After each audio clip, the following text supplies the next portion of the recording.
Alright, and we are back with more Pokemon Reborn. I'm, of course, your host, Owen, otherwise known as Vladdviever on pretty much every social media there is out there. So, for those of you on YouTube, thank you and welcome back. And for everyone in chat, well, I can't type. But yes, welcome to chat. So, rather update. Those of you who can see the overview, there has been a small change to the party. So, let's take a look at them. So, while we were off screen, we did go ahead and grind up our Pokemon. We now have Garlic Jr. Our former Magnemite is now a healthy level 36 Magneton. We did start leveling up Dirty here, but he's still only level 25. So, we have a couple options. Ooh, sorry. Alright, so, we do have the Tower in party. I'm still not sold on him being great in this gym, but I still might think I'll try it anyways.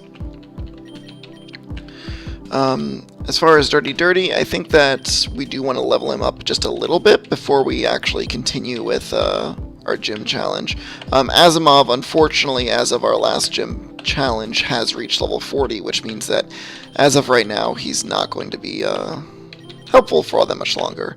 So in an effort to try and not repeat our last gym challenge and that mess of a struggle battle, I'm going to go ahead and leave him on the sideline for this. Seeking, likewise, not going to bring him into the battle, just because even though he's 35, I just don't think that he's going to be that strong. And there's also a not zero chance. I believe his Gengar has Thunderbolt, so I'd rather not just have it die in one hit. I am going to go ahead and move Ape Escape to the other thing here.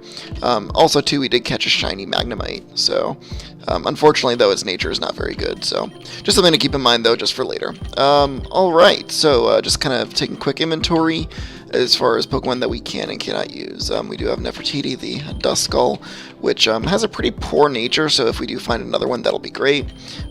We were going to try Shiinotic, but I don't think that it's going to be strong enough to survive, and I don't really feel like grinding it right now. Sagiri's not going to be all that great because Gengar is a poison type, so that means that, of course, the toxic spikes that I am fond of are not going to be all that helpful, plus it's level 26. Liberty Prime, being a psychic type, is going to be weak to Shadow... Well, I believe it's a neutral hit for Shadow Bolt, but... Or no, it's truly weak, because even though it's Steel type, it still doesn't resist Ghost. So that's not going to be a good mix. Toru is actually... we could actually grind up Toru if we really wanted to evolve it, which is something that we may do in the future, but as of right now, I'm not really into trying to do that right before the gym battle. Charlie, the Ponyta,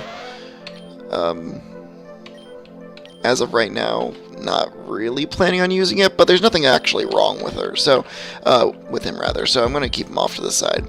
Overrun, of course.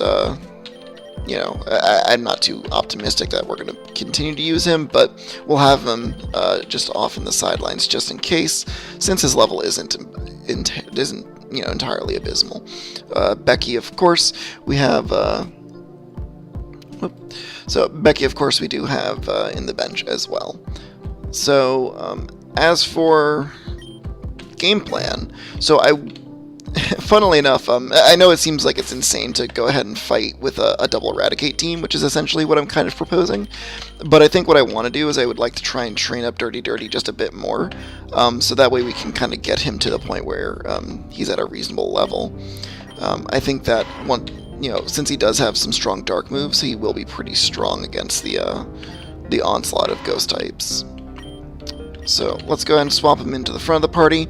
Everyone else is kind of around level 36, so I'd like to kind of keep the party around there. So we're going to go ahead and try and level up the Tower and Dirty before our next gym challenge, so that everybody's around level 36 or so. So with Dirty, we do want to try and prioritize like attack IVs. For those of you who don't know, IVs are not IVs, EVs rather. So IVs are the individual values that are given to each Pokemon. Those are trackable, of course, and those aren't really changeable without breeding. But effort values are something that we can change. So the way that effort values work is basically for every 4 points of effort that a Pokemon earns, that'll increase its maximum stats by 1. So you can only earn, I believe it's 252 efforts overall.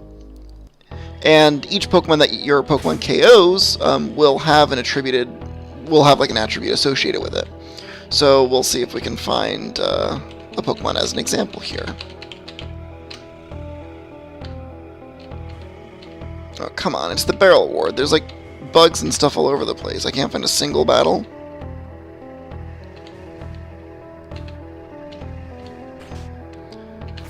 Unreal.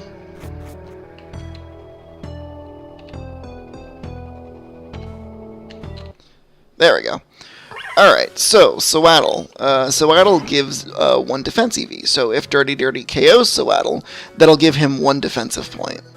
Now, given that Dirty is going to be primarily a physical attacker / speedy Pokemon, I'm not really into giving him a bunch of defensive EVs, so I'm going to go ahead and run away. So the idea here is that you can, by choosing what Pokemon you battle against, you can kind of shape the stat values of your Pokemon. So this can be really tedious, and of course, like, it's going to get, if you're doing like competitive battling, this is something that, like, you pay a lot of attention to. But for the purposes of my playthrough, of course, I'm not going to worry a ton about it. But since I'm going to be leveling up on purpose anyways, I might as well try to influence the IVs at least a little bit. Alright, so that's going to be a Pidgey. Pidgeys give you 1 speed IV, and in this case I did level up to level 26. So, and the idea here is that usually this goes much faster when you have things like the Macho Brace. The Macho Brace, of course, is a item that reduces your speed while equipped, but doubles the effort values gained. Something else that you can find in Pokemon games, of course, would be... sorry, 1 second.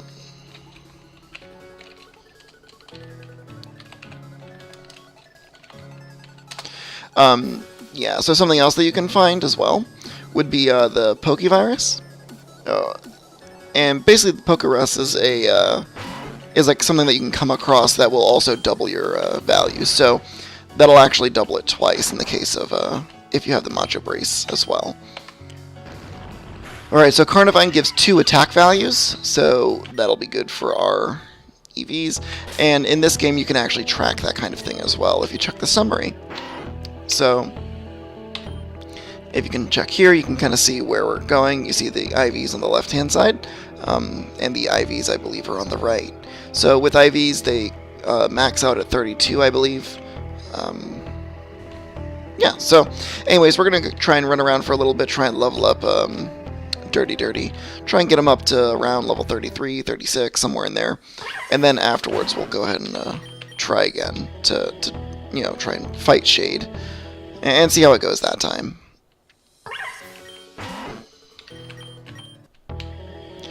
Something else that I've kind of been thinking about as well is just our money usage. Obviously, whenever we battle the gym, it's kind of rough, right? The gym battles themselves are kind of rough. So every time I lose, that's a ton of money. So I think going forward in the future, I'm going to try my best to maybe start pooling my money into like items and such, like super potions and whatnot, just to make it so that if I do happen to lose a gym battle or a trainer battle or something, that's not like the end of the world for my wallet.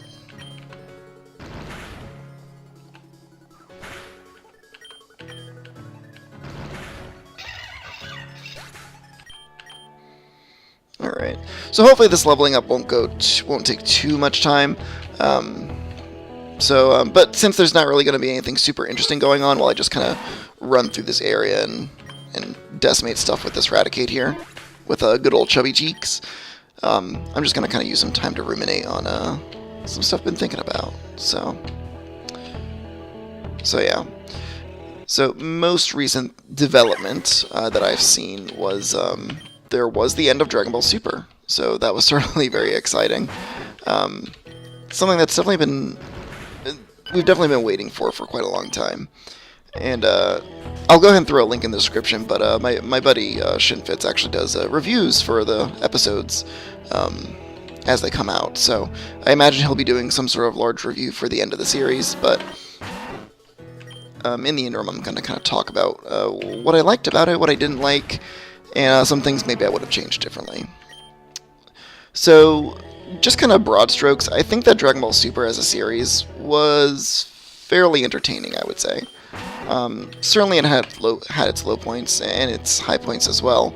But I think that the highs outweighed the lows. I mean, that being said, I think that there are definitely some things that could have been improved upon.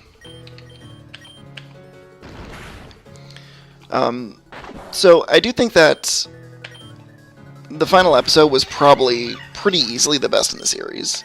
I think that oftentimes, especially during the tournament, you would have like long swaths of like animation where just characters were either not moving or, you know, there was just lots of talking, there wasn't a lot of action. And I feel like they didn't really utilize the trainers' strengths the way they not trainers the fighters' strengths the way they really could have. So I think that, you know, certainly like the tactics and such that were utilized during the final fight in the series, I think it certainly showed off a lot of what like the animation team could do, but I also think that it also kind of shows some holes in their ability to kind of manage the battle royale that took place, since there were a lot of fights that, you know, felt very like, alright, he Kamehamehas them off, that's the end of the fight. So I guess for those of you who don't know what I'm talking about, the final battle was, well, I guess Dragon Ball Z fight, Dragon Ball Super spoilers for anybody who still wants to watch it. So, for those of you who, you know, do want to watch it on your own, I'd recommend switching this off for now and then checking that out and then coming back. So, because I'm going to be monologuing about it for a little while now. So, so yeah, the final episode opens with Goku kind of down for the count. At the end of the previous episode, Goku's like Ultra Instinct power ran out and he was injured from it. So, you know, he's kind of on the floor, and Jiren, the final fighter from Universe 11, basically like, you know, blasts the stage and is going to eliminate Goku. At the last moment, Frieza, out of nowhere, well, not out of nowhere, he was, you know, apparently woke up from his dirt nap after getting wrecked by Toppo, and, you know, kind of like blasted Goku so that he would, you know, land on the stage.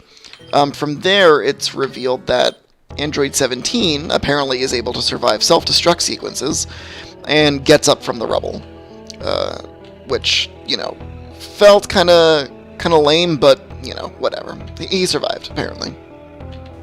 So, the episode kind of begins with 17 and Frieza kind of double-teaming Jiren. Jiren, you know, after having been beat up by Goku and being kind of tired and weak, you know, was a little bit more on par with what Frieza and 17 could put out. So we have this really cool sequence of like Frieza going toe-to-toe with Jiren, kind of back and forth, while 17 kind of runs around the stage and, you know, at the last moment kind of tackles Jiren to do another one of those attacks where he, like, you know, kind of blasts him point blank with a big energy blast.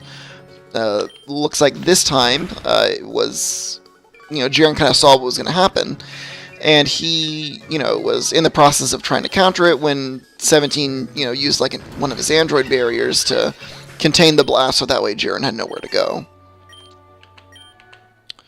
So after getting injured by that, it was, you know, Jiren was kind of like down for the count. He was kind of, you know, tired, kind of, you know, spit up a bit. It looked pretty bad for him.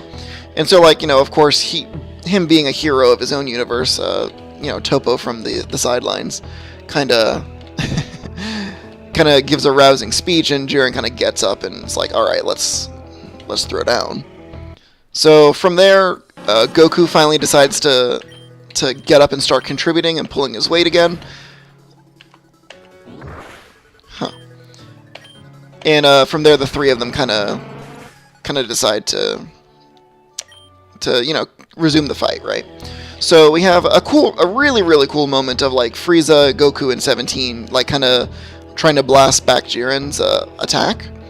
And in this moment, they kind of go, Frieza is like, hey, do you remember what we talked about, right? You remember our promise that you would use a wish to wish me back to life. And of course, like, Goku's like, well, yeah, of course, like, I'm someone who keeps my word, and, this is something that, Frieza kind of used to motivate himself. And so we had a really cool scene where Goku and Frieza, of all people, kind of give their all to try and push Jiren back, and with Android 17 forming the support, throwing support fire in the meantime. So I think overall it was just a really strong episode as far as like the animation, right? We have each character kind of showing off their stuff. We have Goku and Frieza kind of going at it. And we get some like really cool teamwork sequences. Now, Jiren, of course, fights off Goku and Frieza and, attempts to stop Android 17, after which, Goku kind of throws Frieza at Jiren to kind of get him off. And so in the end, Goku and Frieza, kind of combine their strengths and collectively drag Jiren out of the stage, leaving Android 17 as the final fighter standing. So I think what happens after that is not weird. I mean, like, it's expected from the series, but I think for like Android 17, I'm not really sure how I feel about it. So from there, Android 17 is offered his wish on the Super Dragon Balls. Now, when 17 initially signed up to join the tournament, his thought on the matter was, all right, well, whatever. If I enter, if I fight, then I'm gonna use the wish to, I guess, get a bunch of money to like bring his family on a cruise, which like has got to be one of the most mundane things to wish for. Like, you have a magic wish granting device in front of you, and your thought is, well, I guess I could use some money so I could kind of take my family on a cruise and relax. I don't know. It seems super weak compared to like some of the other wishes that some of the other characters had. Anyway, so at some point during the tournament, of course, Android 17's like, I don't mind giving up on my wish. I think, hopefully, kind of realizing how silly it was. And so when he was offered the opportunity to actually have his wish granted, he utilized that opportunity to wish for the restoration of all the erased universes. So I think that this both works and it doesn't work. Like, on one hand, we get all the universes back, so like all the character development of the other universes that we've seen in so far, that, isn't like for nothing, right? We get Universe 6 back, we get those Saiyans back, we get those characters back, we get Universe 11 back, and we kind of have a cool moment where like each of the universes like suddenly blinks back into existence and they kind of realize what's happened. I think that's cool, and it leads to like an interesting story moment later on, of course, where going into this, they probably felt that Goku was a pretty negative influence, but given that Universe 7 won the tournament and then wished them all back, I don't know if maybe that'll make them think twice about how they see Goku, or maybe they'll still not like him. I guess we'll kind of see. All right. So I think like for that it works, right? Like it helps kind of not invalidate a bunch of the character development you did. It helps kind of expand the universe and such. Here's where I don't like it though, and I think it has more to do with the way that they've just portrayed Android 17's character in the tournament thus far. And it's that I think that just like the Android 17 of Dragon Ball Z versus the one of Dragon Ball Super is just so wildly different from one another that sometimes it's hard to remember that they're the same character. And I think that nothing kind of shows off how wildly different they are than this particular moment, where Android 17 wishes for the restoration of all the erased universes. Because, like, if you look back at Dragon Ball Z, you have an Android 17 who is, like, essentially just like a murder machine. Like, he actually takes pleasure in like murdering and killing people, versus and is like rash and gets upset about things. Like, I remember when he was fighting Piccolo back in Z, during the Imperfect Cell saga, and like he was actively upset that like Piccolo was like going toe to toe with him.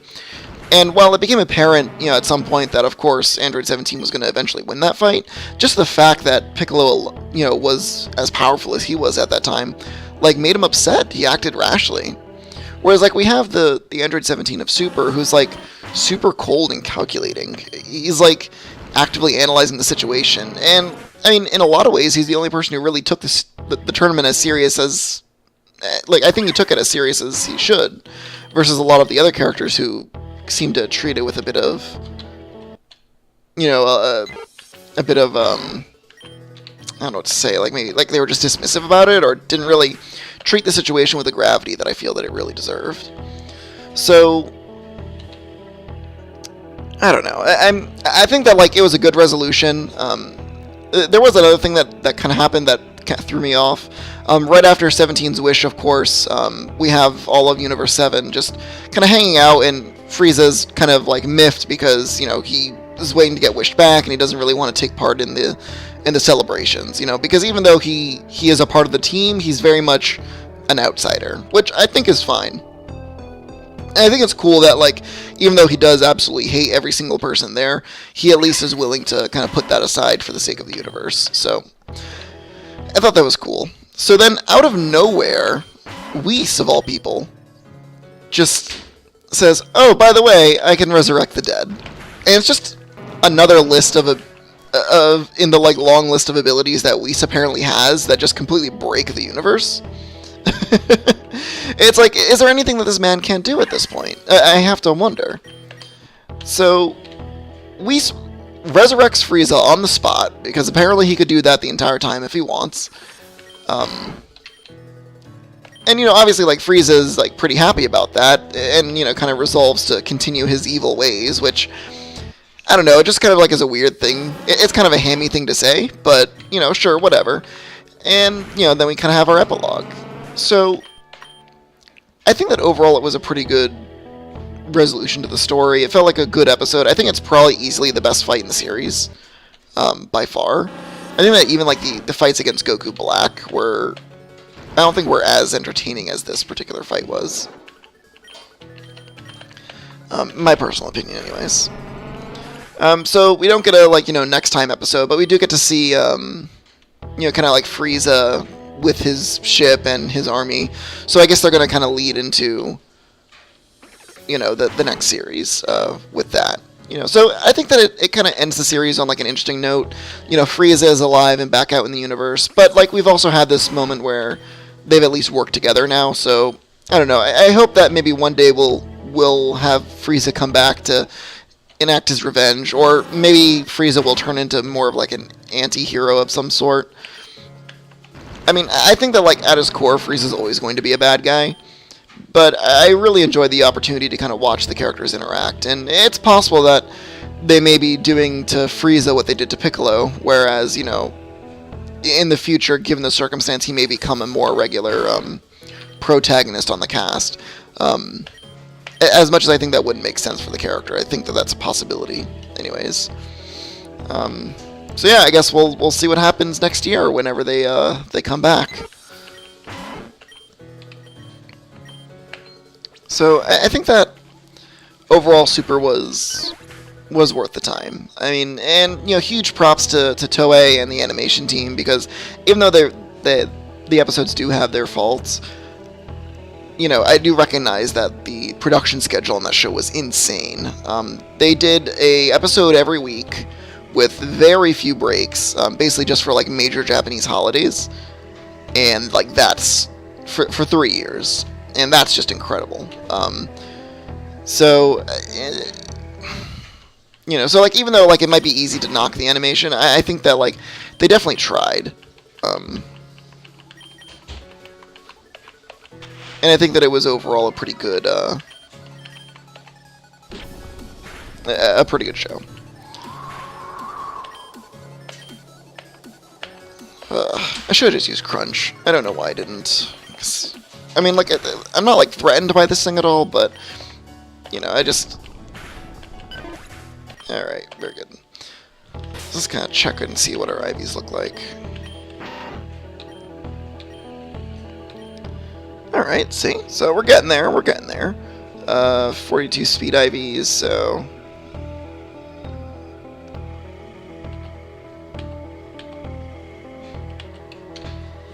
Alright, let me check the lighting here.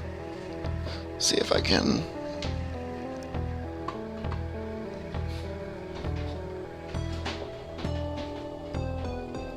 Alright, yeah, the lighting's fine.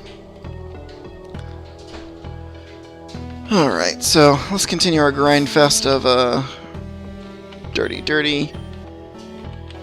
Up to level 30 now, so not too many more levels. I do like that we kept running into the B drills and such. Those certainly make it faster. I mean, I'm only slightly being selective. Like, I don't really want to fight the Swaddles and such because Raticate has no need for defensive EVs. I'm not going to totally EV train this Raticate, though. I don't have the levels nor the patience. But given that I'm going to be grinding him anyways, I might as well put more of a slant on his attack and speedy EVs. So it will take a little bit longer than normally might to grind it up, but I think it'll be worth it in the long run since it'll make his attack that much more potent in the future.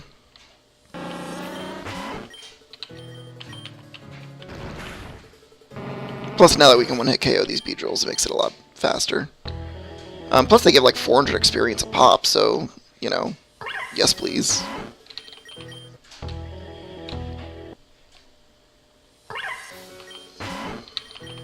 Alright. So yeah, that said, I think I still like the older animation style from Dragon Ball Z as opposed to Super. I don't know, just something about like the really hard black lines that are just prevalent all over the animation art style of Super just kind of throws me off. So like, I get it's kind of their thing, but I really would have preferred something more akin to the softer lines of Dragon Ball Z, or even the animation style of like Dragon Ball, to be honest. But that's more of just my preference. Just because I think that like when you have softer lines, it makes it a little bit easier to do like stretches and bounce and such. Kind of makes the animation feel like it has more weight, more lifelike. Makes it feel more lifelike, I guess. Alright, Pidgey dead. So yeah. Super, not bad though. I am looking forward to the movie, I will say that. Since it does certainly have the old animation style, and while the trailer is kind of pandering and that like they're showing off like the old school Goku fighting stance that like he never uses except for in like original Z original Z when he fights against Vegeta, but you know, other than that though, like I think that like the animation looks a lot smoother, looks a lot more like lively as opposed to like the very blocky hard expressions that you get out of Super. As far as the enemies fighting, I don't know. I hope the story isn't that bad, but, you know, we'll see what happens.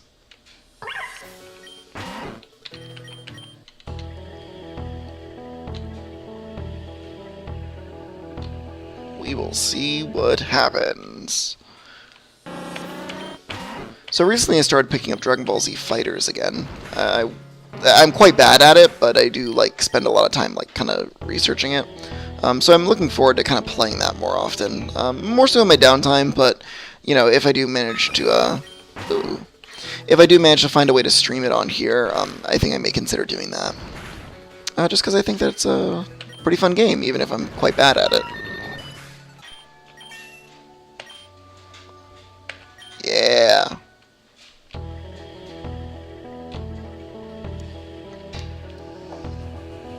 So, interesting point of note is that the Raticates actually have opposite natures, in that like one of them gives plus attack minus defense, the other one gives plus attack minus special defense, so it's kind of an amusing parallel between the two.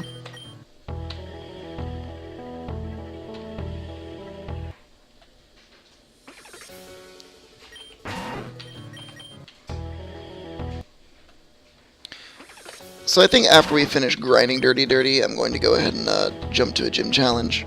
I think for those of you on YouTube, I'll go ahead and include the timestamp in there for when when I jump to the gym challenge, in case you don't want to watch me grind. But, you know, I don't know how long it's going to take, but hopefully not too long, given that I, you know, do get decent experience from, like, the Carnivines and Beedrills and such. But if I keep running into Scatterbugs, it's going to take a little while. Alright, Pidgeys. Crush it.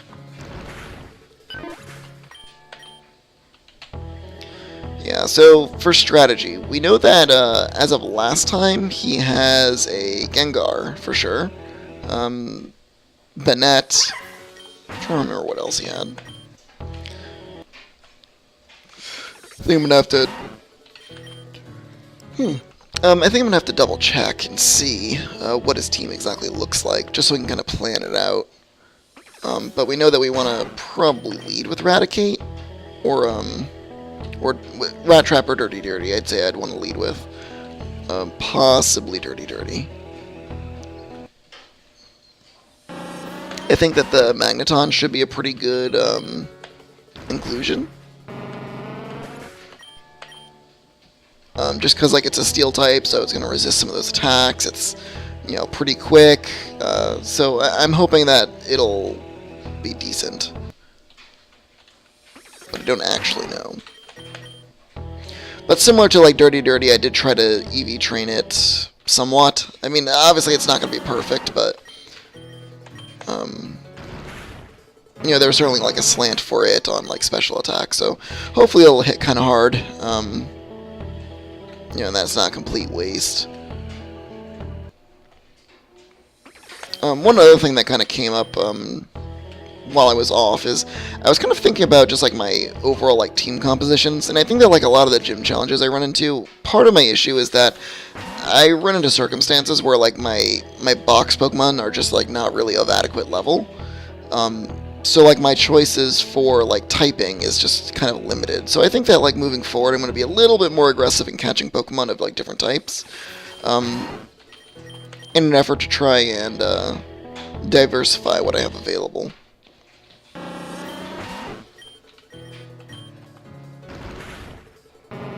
Since I definitely have been running into some issues where like if my typing was like, for instance, I really could have used like a flying type on the last gym, and the fact that I didn't really have a strong flying type really made it a lot more difficult than it should have been. So it's just kind of something to consider, I suppose, going forward. Now, I believe the gym after the Ghost gym leader here, and I don't actually even know if I get a gym badge for this or not, which is kind of frustrating, but I hope I do. But assuming that I do, I believe the next gym after that will be the Poison Gym Battle rematch, based off of my memory of this game from the last time that I played it. So, against the Poison Gym, I don't know what Pokemon she uses, but I do know that we do have to cross this wasteland first, so I'm hoping that like the next time I do a gym battle after Shade, I'll be a little bit more prepped for what to expect.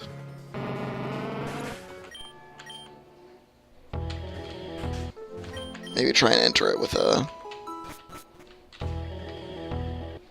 like a team that's like fairly well geared against killing poison types.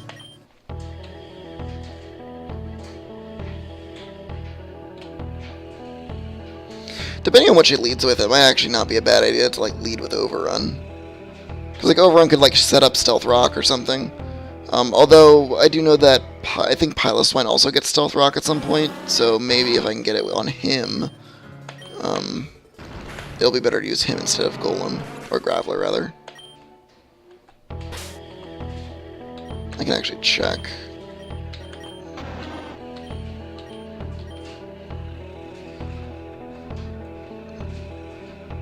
We do want to get some better attacks on him at some point, though. He'll also be pretty quick to grind, though, because he can actually fight against all the Sewaddles and Scatterbugs. I think Sewaddle might give HP, though. I'm not 100% sure.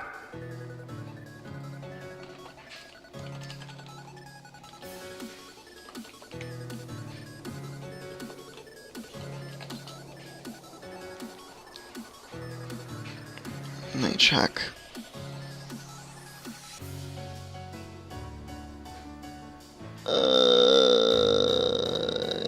experience. Nope, it actually gives defense as well. So yeah, that'll be really good for Piloswine, because Piloswine's going to want some defense, as well as attack. Should make it quite a bit faster to grind on in this area.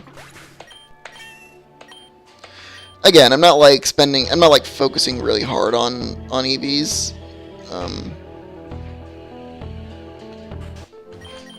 But I do want to try and like mold them as much as I can. Because like if I tried to like EV like Dirty all the way, it would be a disaster. Like it'd probably be like level 45 or something by the time I finished, and wholly unuseful.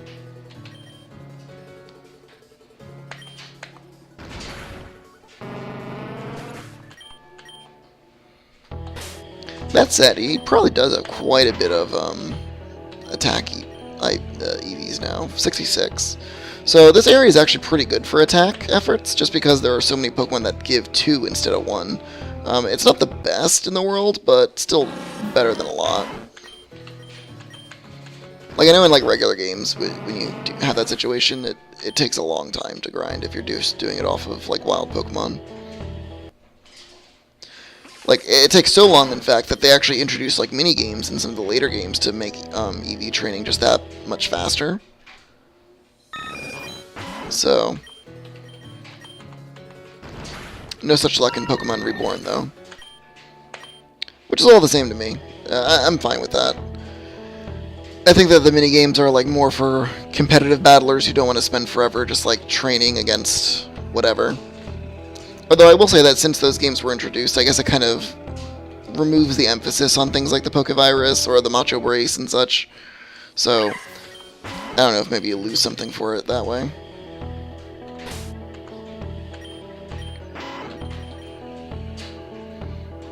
Yeah, so you can kind of see what, like, EVs it's already rocking with. It has, like, the attack and a little bit of defense. Special defense it actually has a fair bit of, too. But yeah.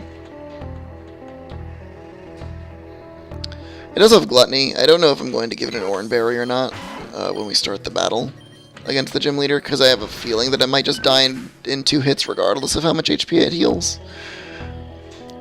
That said, I might still give an Oran Berry to like Magneton or something, because with its resists, there's a chance it might live through something. But we won't really know until later on. When we can kind of gauge how it's going to look.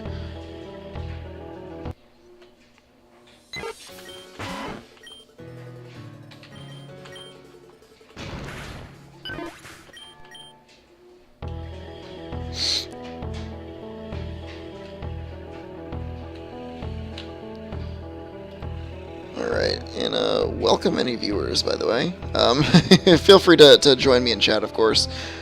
If you do have the ability to chat, be more than happy to chat it up.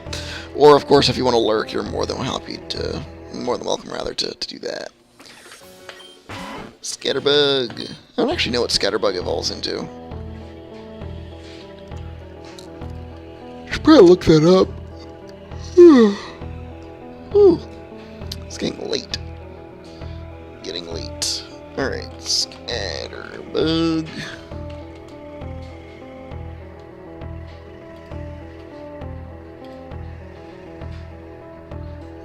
Oh, that thing evolves quickly too, doesn't it? I don't know how good this thing is though. Vivillon.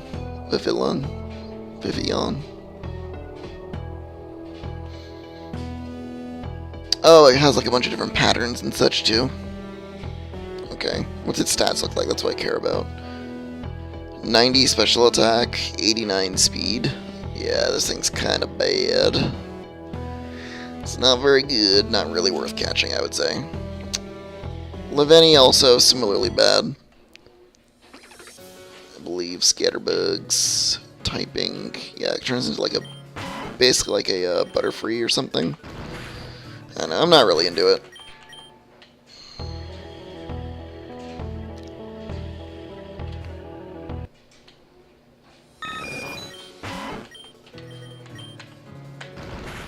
Yeah, crunch it. It lived? Oh, hacks.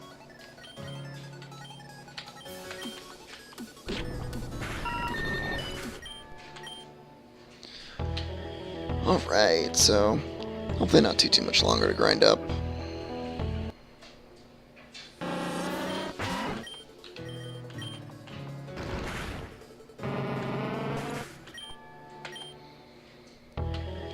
I wonder if it's worth entering the gym challenge with Dirty Dirty at 33 instead of 36. I think the 3 levels do make a pretty big difference, though, as far as like its ability to KO stuff. But I'm wondering if, since I don't have any money to lose, if it's better to maybe try and battle against the gym leader and use it to get as much experience off his Pokemon as possible first, to try and win, or if it's better to kind of grind up out here and, you know, try and make it so that my next gym challenge goes smoothly as possible.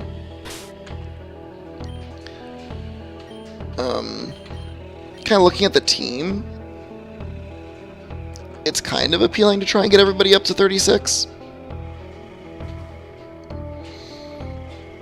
Given how much work, especially given how much work Rat Trap did at just level 34 during the last gym challenge, so...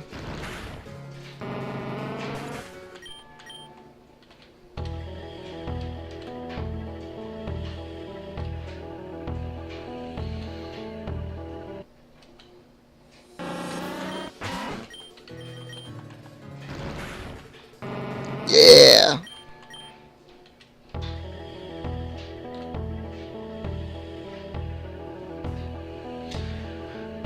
Alrighty. So I think these Sunday night streams are something that I'm going to be able to commit to for a while. So I think that around this time is going to be my normal schedule, at least for like something that I can commit to. So I'll say something like Sunday at like 9 or something will be probably a good time for me to set it up. I do know that Justice was streaming some Yu-Gi-Oh! Duel Links earlier today, which I did not get a chance to pop into, but he's been telling me it's been pretty fun, so I'm hoping that those have been entertaining. I'm going to ask him and see if he's going to put any of them on the YouTube channel. I feel like he probably should.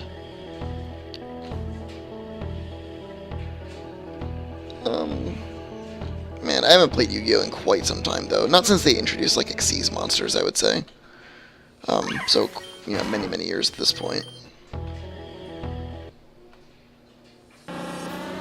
Ooh. That is quite sparkly. Unfortunately, I think I'm just going to KO it with anything that I do. Ooh. Alright, that's going to be worth catching, just because it's a shiny.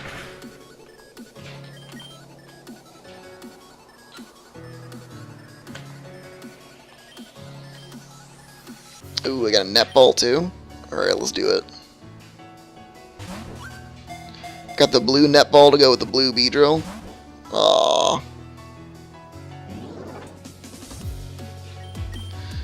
Alright, let's try the Pokeball one more time. Alright, well, I didn't get the cool Pokeball, but, you know.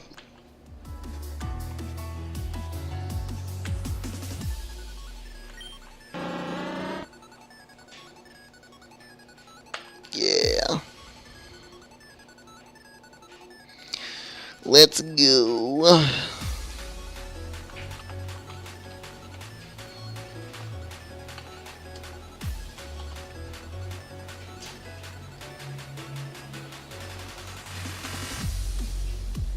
Let's go to Beatrix.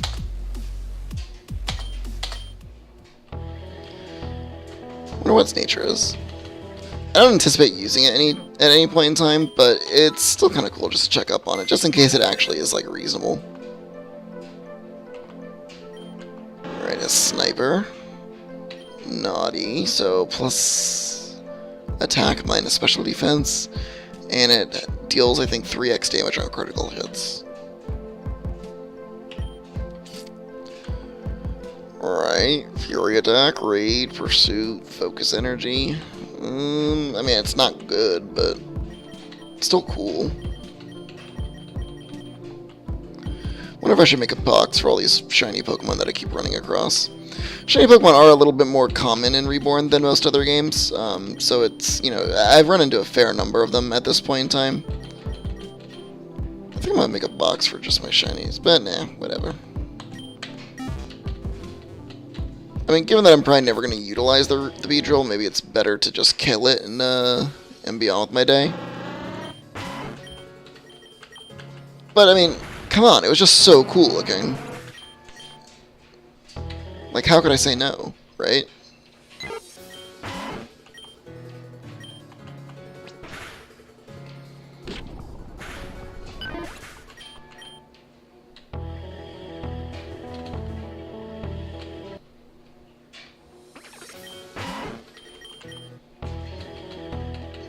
Yeah, Scatterbug. Alright.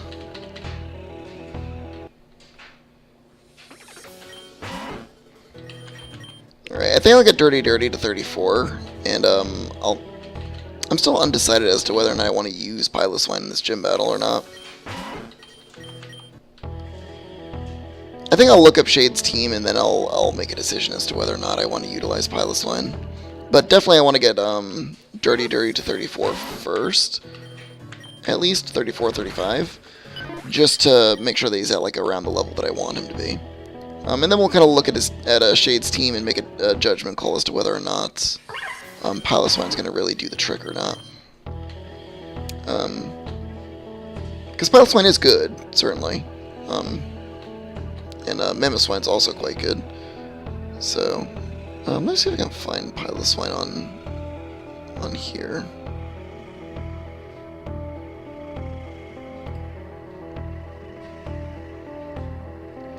So once Piloswine learns Ancient Power, it can evolve. When does it learn Ancient Power? Oh, I have to like scale. I have to like move Tutor it on. That's kind of lame. Alright, so for attacks, it gets Takedown, Fury Attack at 33. That's kind of bad. Mist. That's not a good attack. Thrash at 41, but if I get to 41, that's not going to be able to listen to me. Earthquake at 46. That's a good move.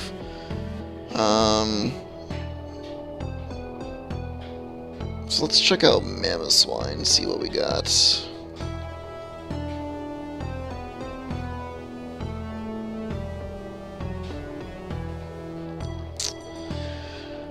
Alright, so...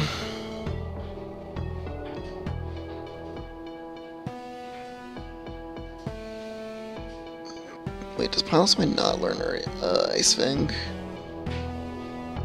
Oh, it does, at 24. Does Swinub learn it earlier?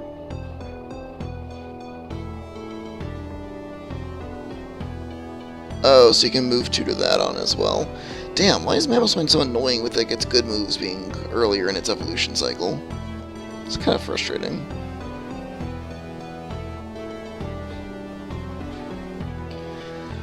Alright, so as far as Piloswine stats are concerned,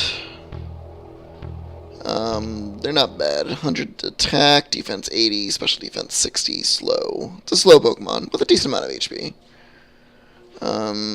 Far as Mamoswine got some attack powers, certainly.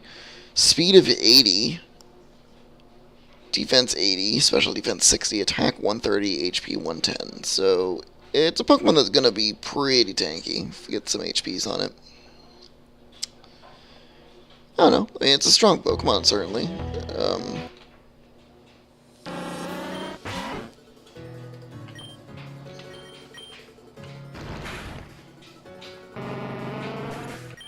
I'm kind of into using the tower. But part of the issue is that like I don't have any strong like ground moves to use with it for, you know, quite some time. Which is concerning, of course. Because I want to be able to like use like I don't want to have to use Mud Bomb. Mud Bomb's kind of bad on it.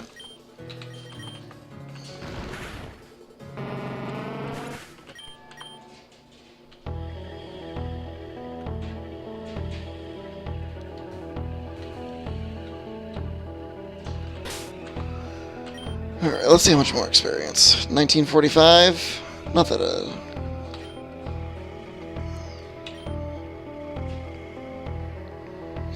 let's see.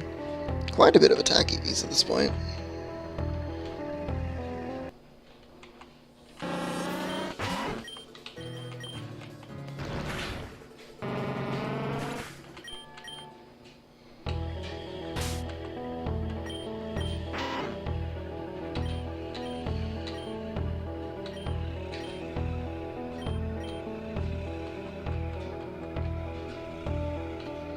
I'm also not 100% convinced that Simisage is the way that should go either.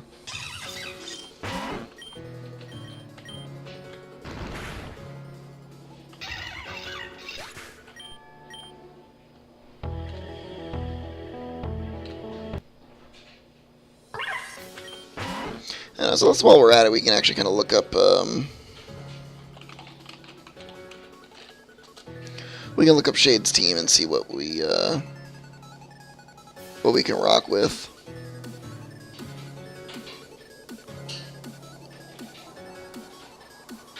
All right.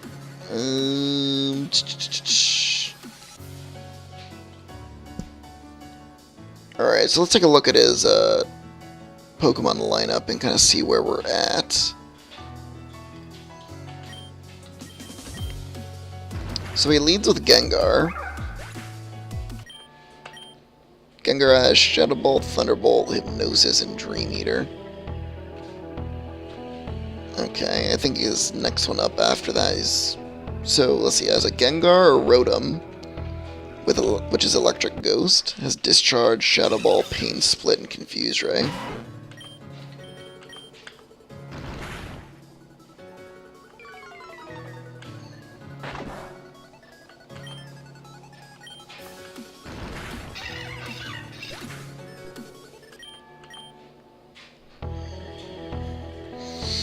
Let's see, he has a Banette,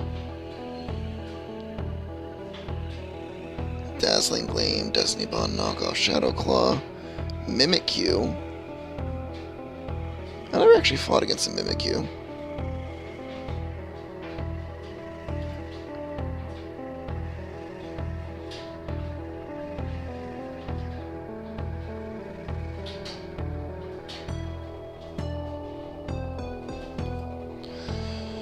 Alright, so he has Doublade, Mimikyu. So his Pokemon are like cap out at level 38, it looks like. Delmise, which is Ghost Grass, has a few strong special moves when it comes out of Rotom or Banette. Physical attacks from Doublade or Doublade. Does have Brick Break, interestingly enough, on 2 of his Pokemon of all things.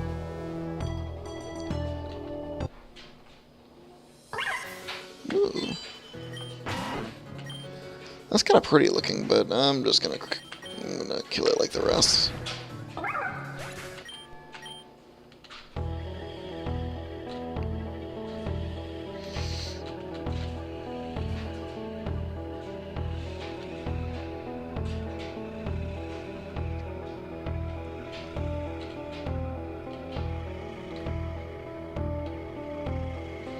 So I think that Simisage will be okay. Not like amazing, but I think it should be okay. Because like it's a grass type, so it's not going to be particularly weak. Like it's going to be able to resist like the electric attacks at least. The Ghost is a normal hit, Brick Break, like everything's normal hit. So he has nothing that's like super effective against it. And Thunderbolt and Discharge, which are on 3 of his Pokemon, are actually resisted. So something to keep in mind. Piloswine will resist the thunder attacks.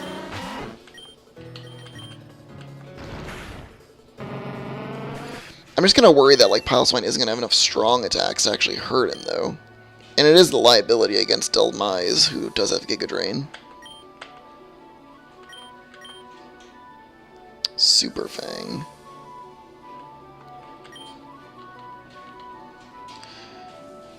Cuts their HP in half. Is that better than... Is that better than Hyper Fang? I don't know that it is.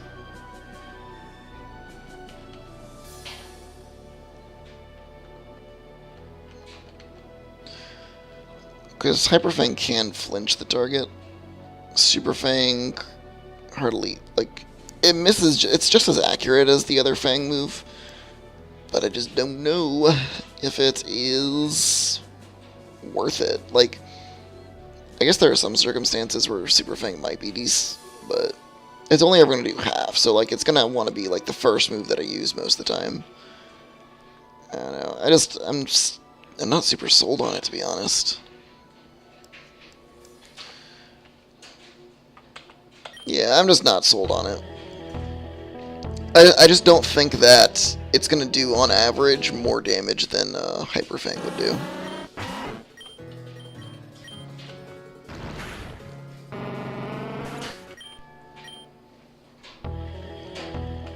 That's kind of my thought on the matter.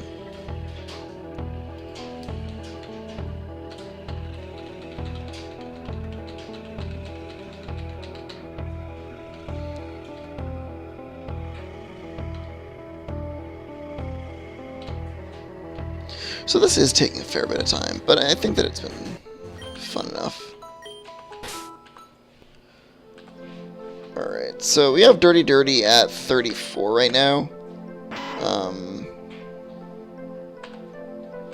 Alright, so let's go ahead and call it for there, and let's go ahead and do some team structuring and figure out what's going to be good against the gym leader and what isn't, so we can kind of plan our attack. Alright, so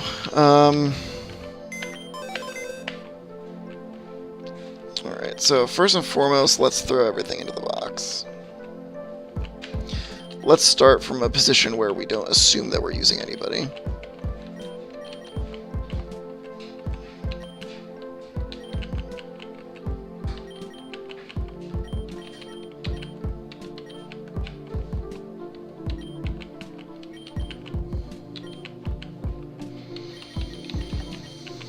Alright, so let's start back to basics. Alright, so he leads with Gengar. Gengar, where you're going to want someone strong enough to maybe try and take him out before he can start levying all that damage with Shadow Ball. So let's kind of take a look here. So we have Rat Trap with 79 attack. Dirty Dirty with 71.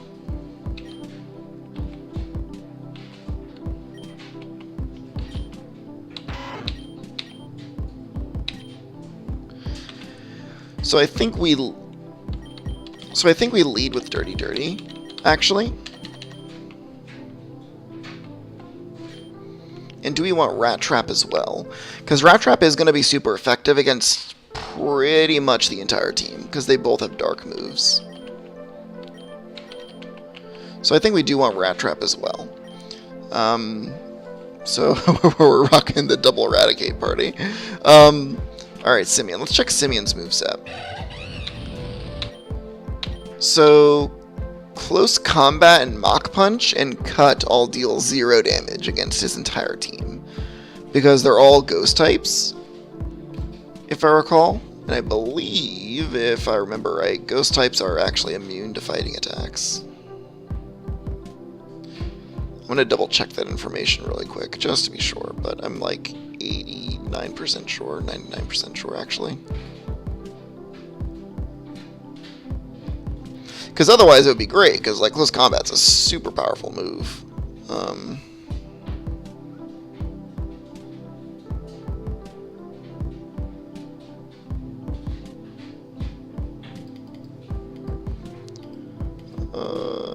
Right, Gengar. Let's take a look, shall we?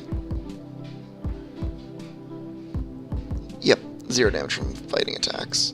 So given that I can't really damage them with Simeon's primary attacking move, I'd be just stuck with Flame Wheel. That's kind of bad.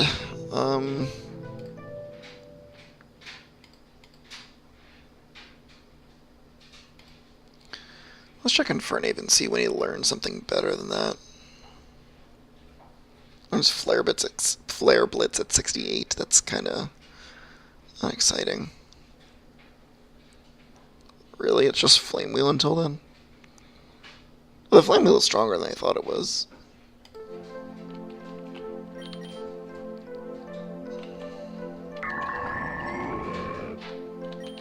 Alright. So that's kind of that. So we're kind of medium on Infernape right now. It's not like their best choice, but we may have to use it if we don't have a lot of stuff to take its place. Magneton. Let's take a look at Garlic Jr.'s stats and see what we're rocking with, right? So Garlic Jr. is going to resist grass type attacks, so it's going to resist the Giga Drain, it's going to resist the electric attacks from Rotom and Mimikyu and Gengar to an extent. Fairy, it resists Fairy as well, so that's also good against the Dazzling Gleam. Ghost, it takes normal hit from Ghost, so something to keep in mind. Fighting, it is weak to fighting, so that means that against Delmise as well as Doublade to an extent, I do have to be somewhat careful. Against Mimikyu, it should be okay. So let's check its attacking moves and see if that helps. Alright, so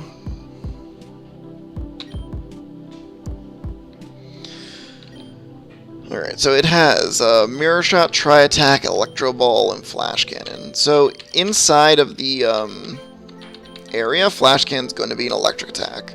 So we'll want to check and see the resistances on his Pokemon. So that means against Delmise, I believe Rotom, those are not going to be good combinations, I would say. I believe Rotom is from Sinnoh, if I remember right.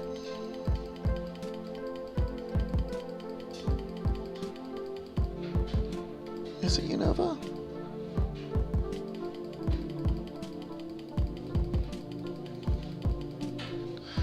I don't know why, I can just look it up.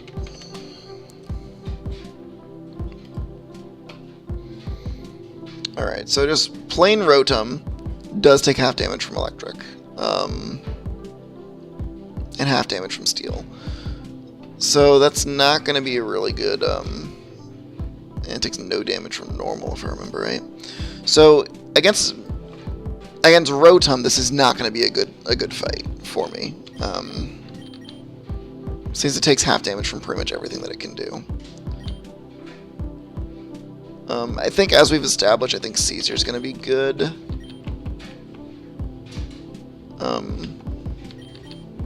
We'll be able to utilize his grass attacks and such to kind of lay in the damage. I believe we are going to use Garlic Jr. Because even though he's not great against Rotom, I think he's still reasonable against the rest of his party. So I think that's something to keep in mind. As far as remaining Pokemon are concerned, Toru definitely no. I think that given that there's so many electric attacks on the enemy party, Unagi's too much of a liability to use. Gosh, I would really love to use Asimov for this fight. I am so concerned that he's going to just stop listening to me in the middle of it. Oh,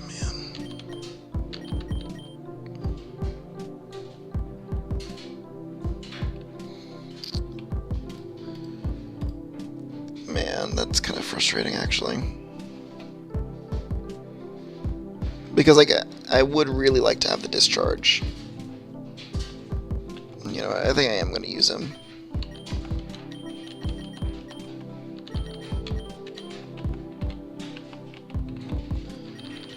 I want to have the discharge so that way I can turn on the lights. As silly as it sounds, the fact that Shadow Ball does an extra like 50% damage is kind of a big deal. So I think being able to turn that off would be really helpful. As much as I'd love to be able to use Overrun, I just can't. I can't justify it.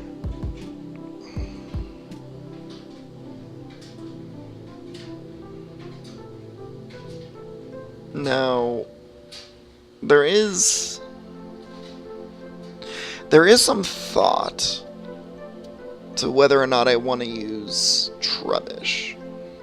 Now, he does lead with Gengar, but yeah, no, there's no thought to it at all. I'm out of my mind. The tower. Alright, so the tower is kind of low level. Mud Bomb is kind of his best move against enemy Pokemon. Takedown is his strongest move, but I can't use it. So I'm kind of stuck using like Icy Shard, or Ice Shard and Icy Wind. And like, given the disparity in his attack and his special attack, it's not really appealing to use Icy Wind. Does lower their speed.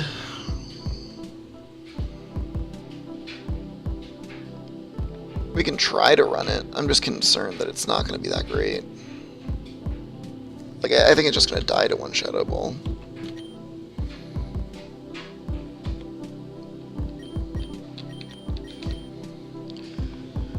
Alright, Becky. Becky's a normal type, so it's going to be immune to ground.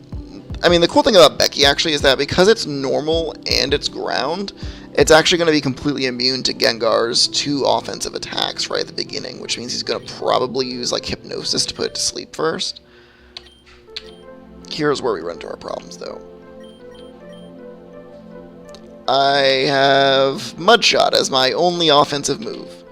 And with Becky, who has a special attack of 40, that is not going to cut it. So, like, it's a really kind of frustrating situation where, like, I can kind of force the switch against, like, Rotom or Corey's, or Corey the Gengar. So, it almost works out. I think I do want to see if, I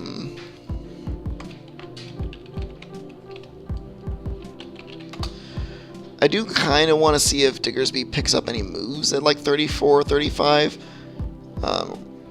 That would be good. Oh, okay. So Diggersby in 4 levels picks up Dig. Dig is super interesting. Dig might be really good, actually. Worth considering, I think. So Dig is going to be strong. Well, it's not going to hit Rotom. But it's going to be strong against Gengar. But almost assuredly, if I start with Dig against him, he would switch into Rotom. Which still is kind of like a bad switch for him anyways, right?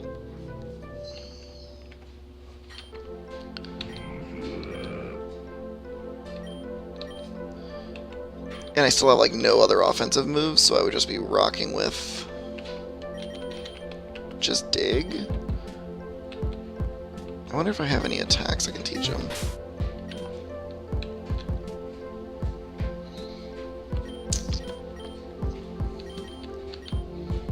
Nature Power. I wonder if he can learn Nature Power.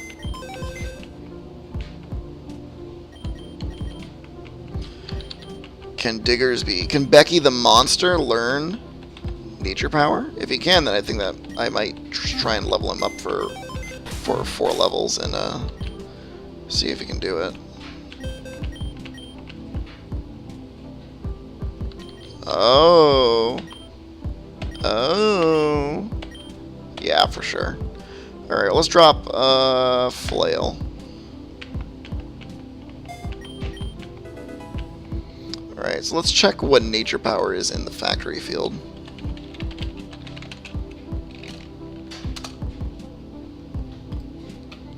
Alright, factory field. Moves affected.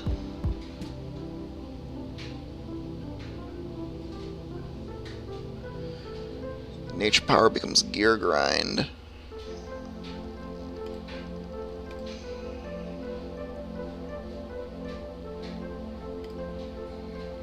Short Circuit Field.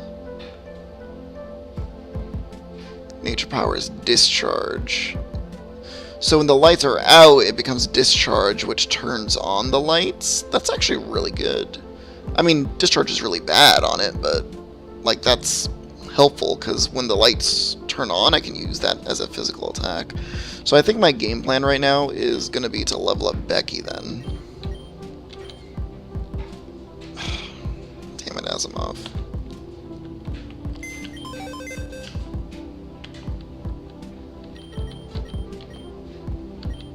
So if I level up If Asimov levels in the middle of that fight, I swear. That's like 1 KO, maybe 2.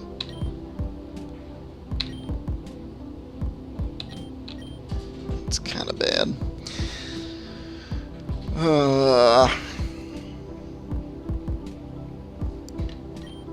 That's like 1 KO. I can try and keep Asimov for the back and try and use him at the very, very end. I think that's what I'll try.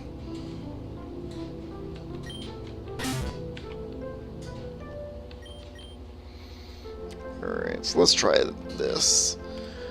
Alright, so we put away Infernape, we're adding it back in.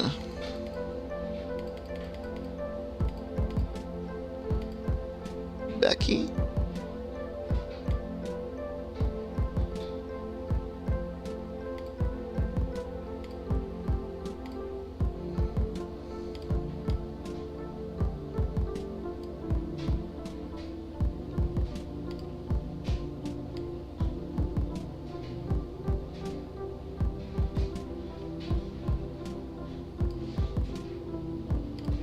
Cool. Alright, so, and then instead of Piloswine,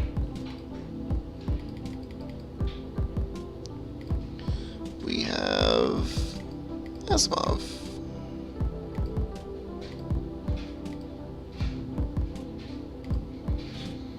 Alright, so let's try it this way. Alright, so let's,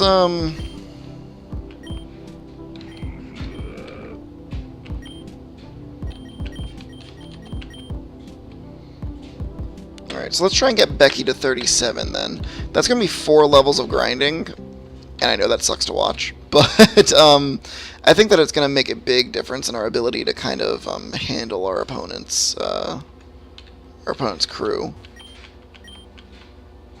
Roar. And in the meantime, we can kind of explore this ice cave, which I think is kind of cool.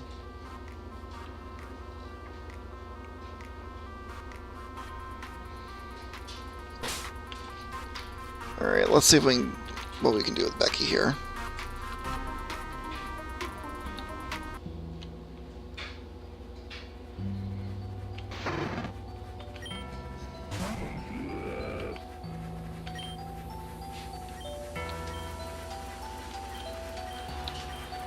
Take down. Oh, that's probably gonna hurt a lot, isn't it?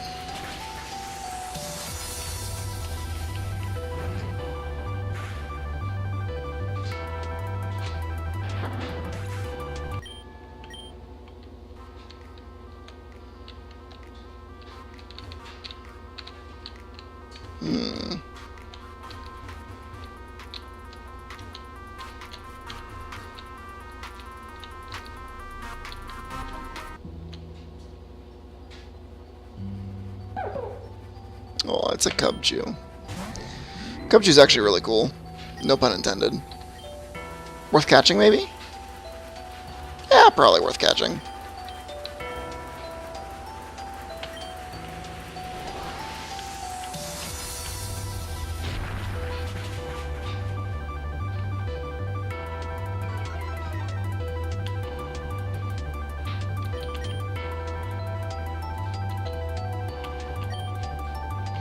Let's see if we can catch it with the Pokeball.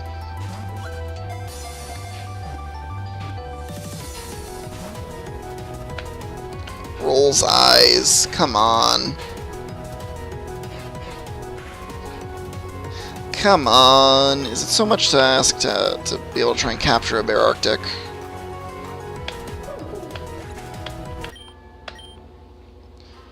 Alright, well, now Becky's kind of beat up.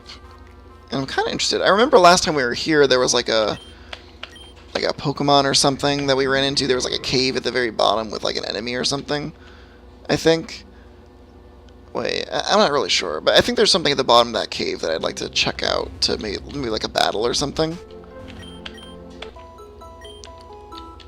So I think in the interim, since we know we're not going to use Asimov for until the actual gym battle, we can kind of swap him out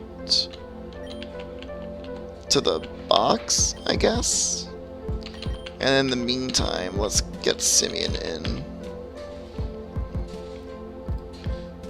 I think that'll be fine. And then we'll just get Simeon here.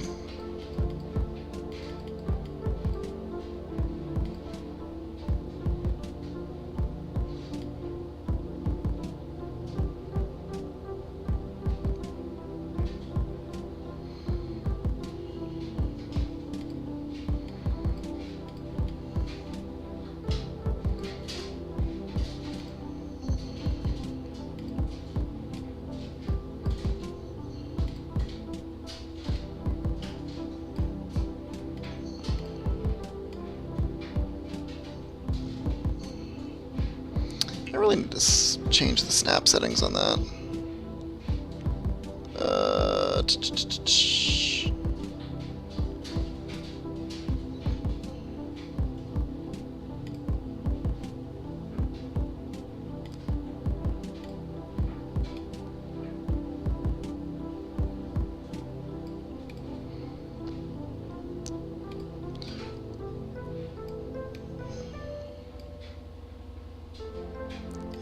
Come on.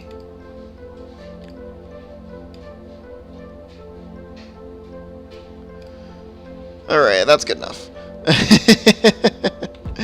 Alright.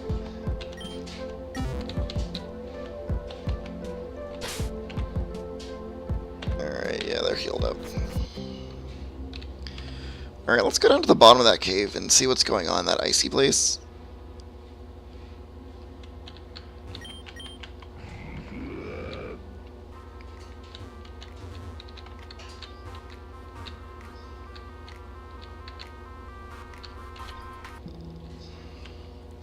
And then in the meantime, we'll just kind of use Becky to chew through this,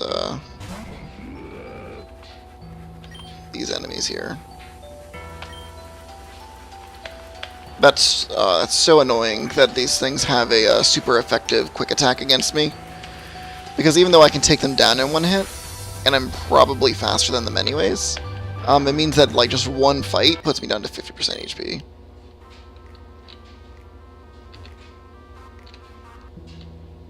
What the hell is that? Alright, well, I should be able to just KO this thing in one hit.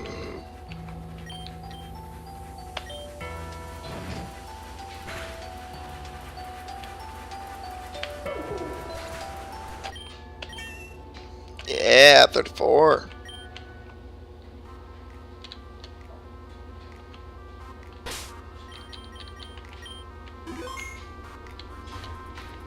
Alright, what the hell is this?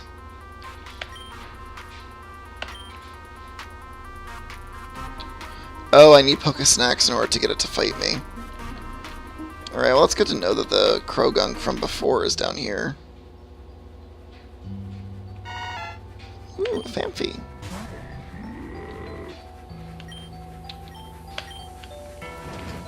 Whomp. Oh, wow.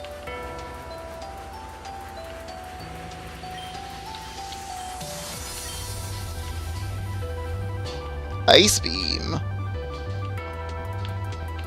don't even know if that's going to KO it or not.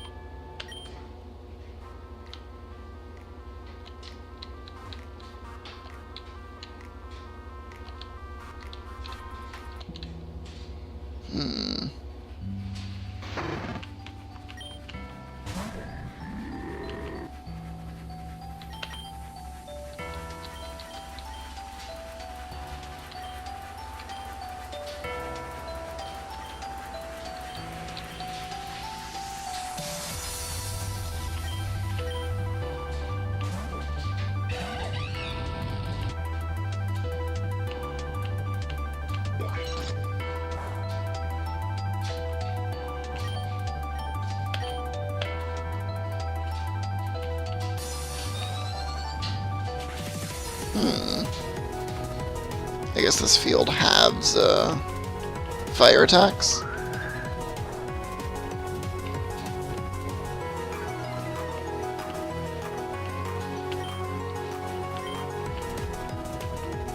The cold softened the attack. Alright. Alright. Dun-dun-dun, dun-dun-dun. Alright, let's head out of this cave for now and see if we can, Oh, it's a Woobat. It's a little Woobat.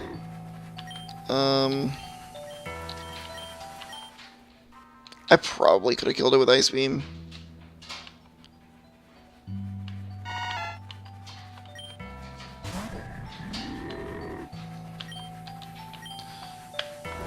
Endure. See how much the Ice Beam does against it.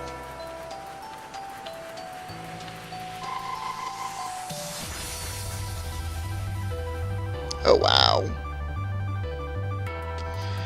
Is Fanfi worth catching? Is Donphan a good Pokemon? The answer to these questions and more on the internet. Tell me the secrets of your power. I just want to know if Donphan's a good Pokemon or not. So it evolves it? Well, it should have already evolved, so... So I guess if we look at Fanfi, it's...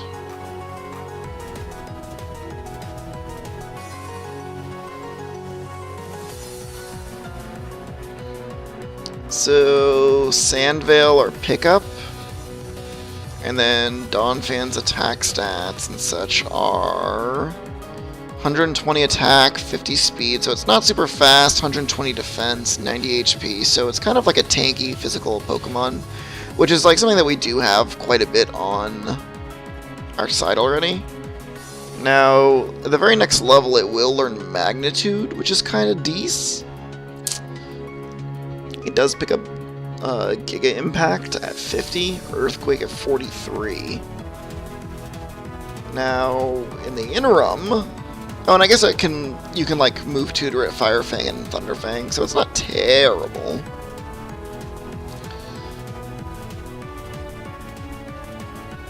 I'm kind of into Magnitude.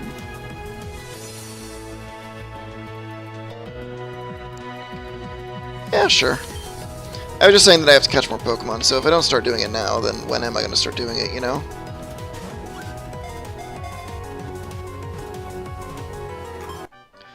It's a little lady Fanfi. Let's see. Fanfi is the long-nosed Pokemon. So it's like a little lady elephant. Let's go with...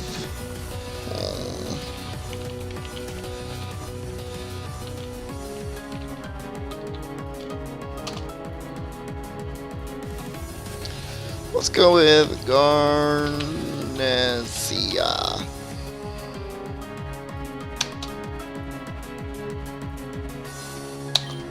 Or Ganesia, I guess. Oops. I misspelled it because my keyboard doesn't work the way it should.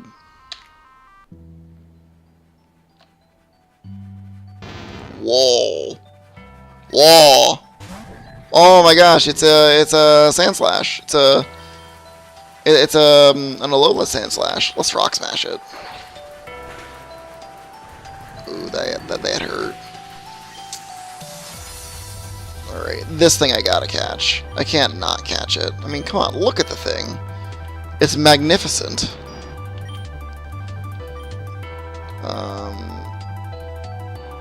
If I Mirror Shot this thing, what's the chances that it dies?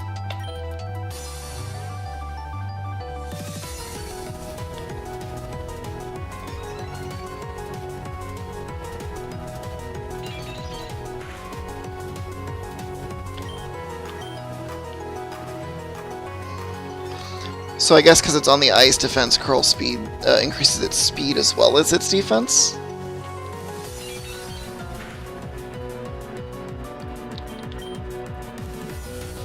Alright, let's try a Pokeball. See how that goes. It's a pretty high level Pokemon, so there's a chance it'll break out. Yeah.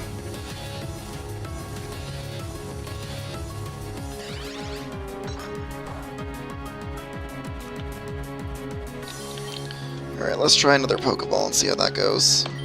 Because it was kind of close last time. Come on. Hold. Hold. Yeah! Got that Alola Sandslash. The mouse Pokemon. So it's an Ice Steel type. Yeah! Yes. It's a male Sandslash.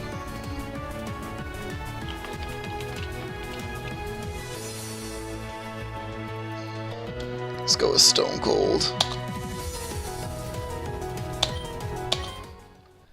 Now, I can't use that thing, but I am super stoked that I caught one. Let's go check it out.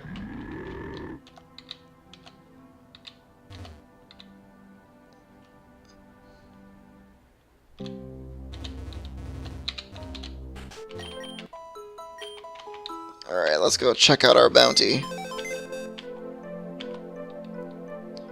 Alright.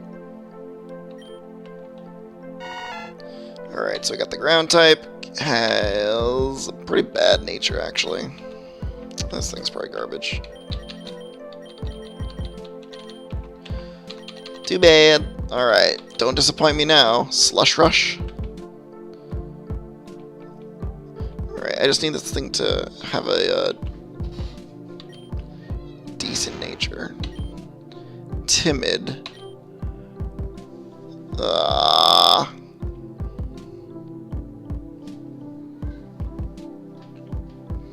That's kind of a bad nature.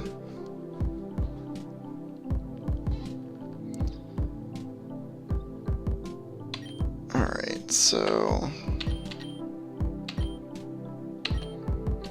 Metal Claw, Ice Ball, Defense Curl, Slash.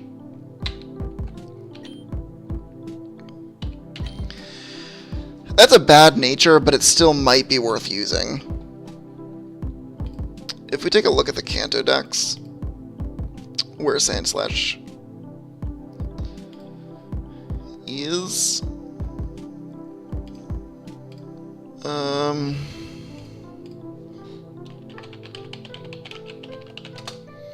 we can kind of check up on it.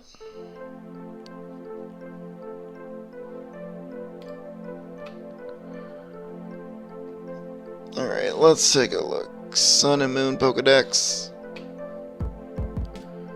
Ice types. Sandslash. Alright, so let's check out this thing's Ice Stone. Alright, so standard level up. Alright, so it'll... Damn.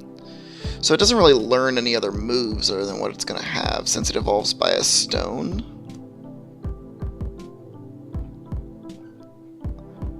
That being said, its stats. So 100 attack, it has a higher defense, a lower special attack, a higher special defense. So I think it's just blatantly better. So it's going to be a little bit faster. Problem is that its attacks are kind of bad. Like, what am I hoping to do with this thing, right? So it has Metal Claw, which is okay. Ice Ball, which is kind of medium. Maybe it'll be better if I would just catch a Sandshrew. Hail, Blizzard, Iron Head. Yeah, it learns... What? This thing learns Iron Head as a level up? That seems kind of sick. I mean, I don't know where I would get an Ice Stone in this game, but...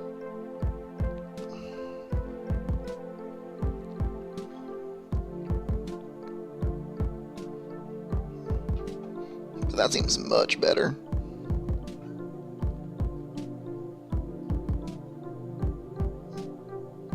So, the Alola form is 4 times weak to fire, takes half damage from grass, quarter damage from ice, 4 times weak to fighting, 0 damage from poison, 2 times weak to ground, half damage from flying, half damage from psychic, half damage from bug. Dragon's a half hit, fairy's a half hit. I don't know, I mean, its stats are decent. Its stats are decent.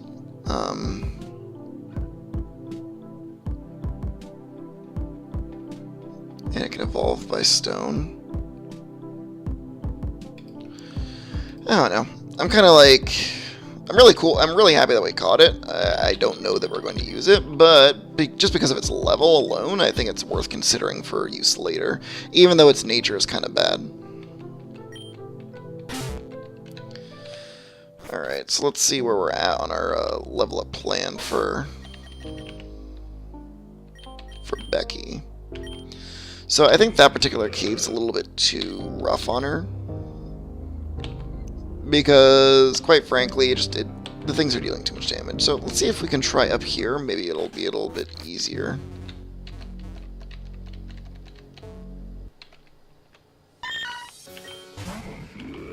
Alright, let's see how much damage these things do.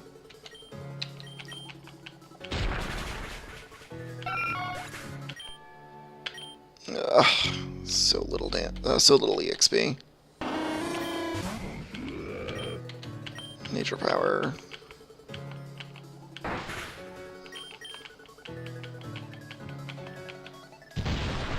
Let's see how much that did.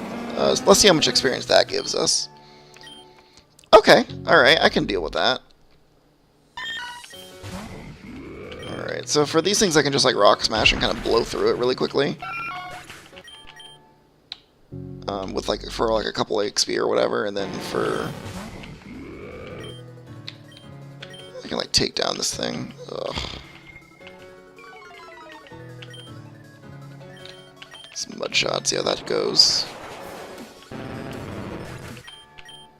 Yeah, we really need to like run into like the higher evolution stuff.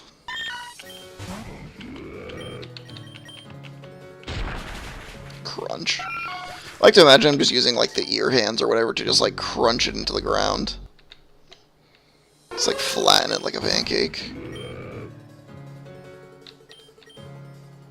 See how that does. Crunch. Alright, well, if I can kind of go through the,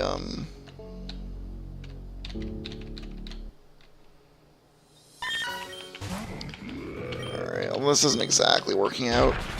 Still, it's just not a lot of experience. I think that was my main issue with it. Like, at least the other enemy... But the thing is, like, you know, if I can only run into the other place for... like a few seconds or whatever, that doesn't really do anything for me. Because, like, what, I run into the ice cave, I fight two things, and then what? Like, I have to run all the way back out just to heal Becky. Because, like, I don't want to necessarily level up everybody else inside that cave, so...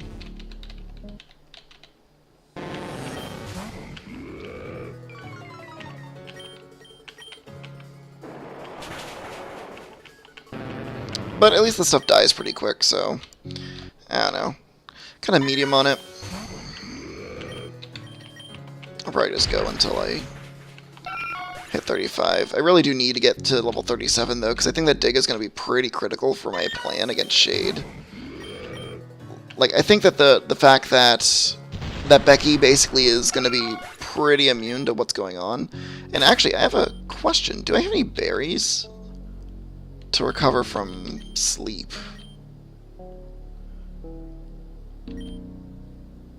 Weaken super effective ghost types. Orin heals, recover from poison, recover from paralysis.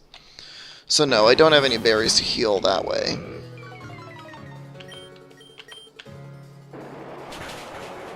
Which is kind of disappointing.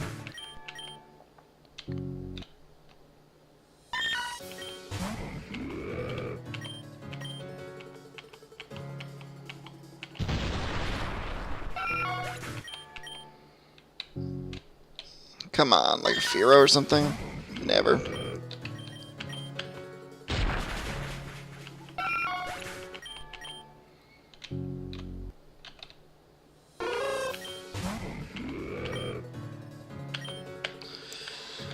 Alright, so I think that Becky's gonna be pretty good in this fight. I just need to get dig for it first, and then I think it'll be alright.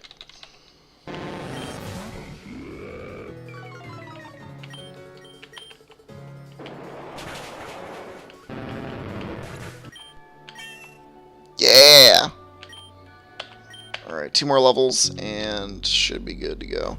Let me see if I can find a better place to level, though, because, like, this is not going the way that I'd like it to.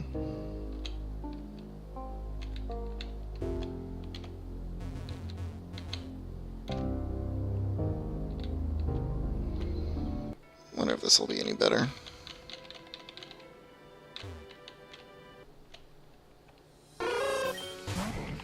I think they're just all going to be around the same level stuff, though. That's kind of the problem.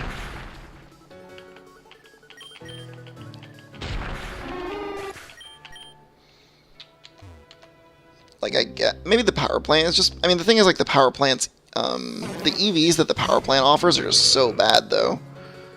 It's like I'm not really into that.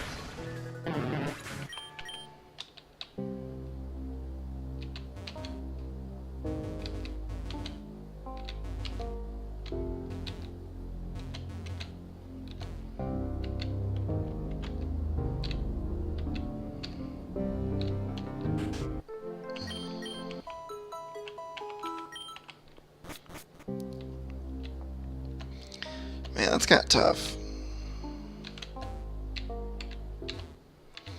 I don't know, let's try and head down the cave again and see how that works out. I know that, like, the Swinubs are going to be kind of rough, but I should be okay for the rest of it. Plus, we might find something cool. Alright, we can just ice beam this thing down to dead.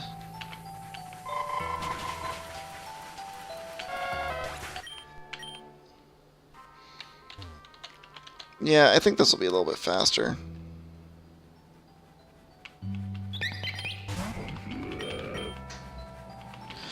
Alright, let's see if the ice beam kills it.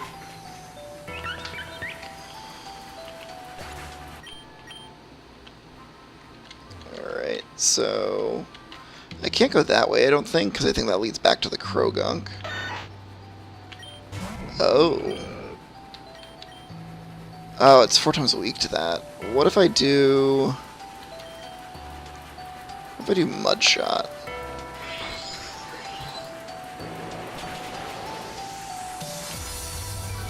Alright, let's try and catch the Sandshrew then.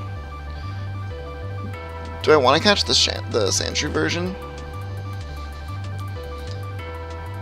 Let me think about that, actually, because Sandshrew at level 34 just picked up Gyro Ball. It should still have Iron Head / Iron Defense, if I had to take a guess. So I think this means it'll just be better than, I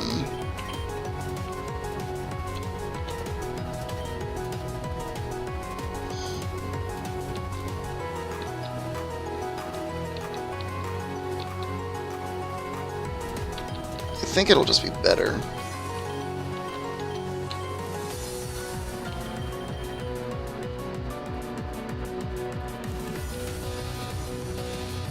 And when it evolves...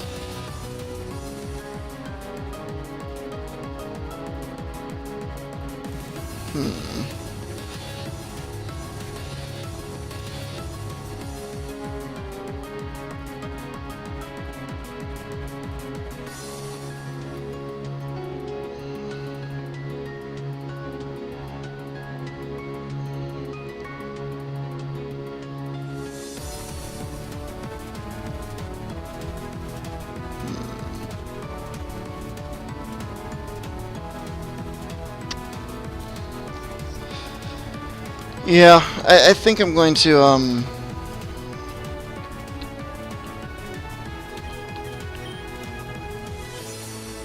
do I have anybody that can do a paralysis move or anything?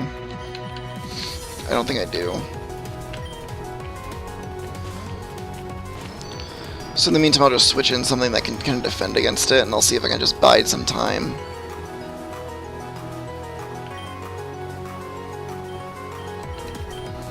See if maybe a timer ball will do the trick.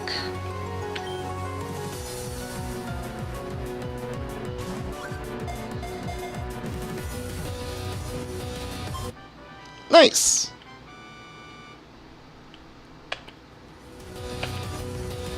Alright, female steel ice shrew mouse thing. Oh man.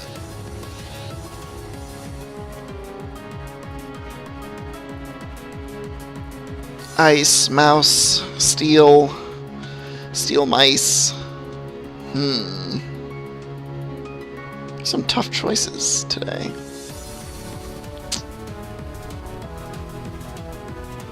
I mean, I don't want to do Elsa. Elsa's so low, like, low bar.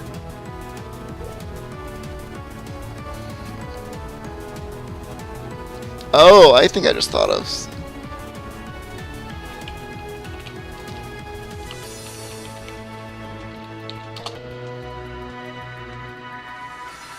Let's do this. Olivier.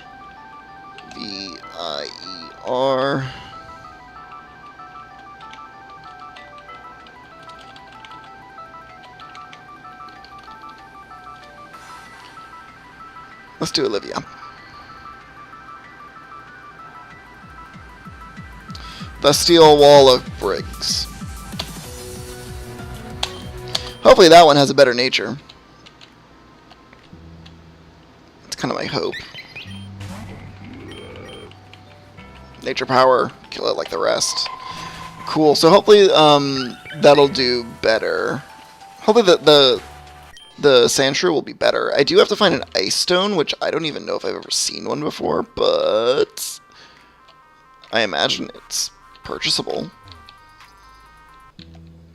Maybe I can buy it at the department store at some point. That would be kind of cool.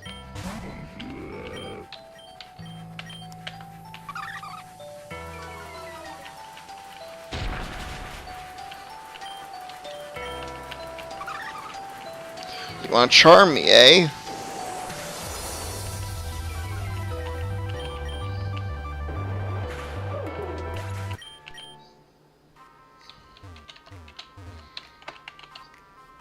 Alright, let's check out the sand shrew and see what its like moves and whatnot are. If it has good moves, then and a decent nature, I think I may consider using it.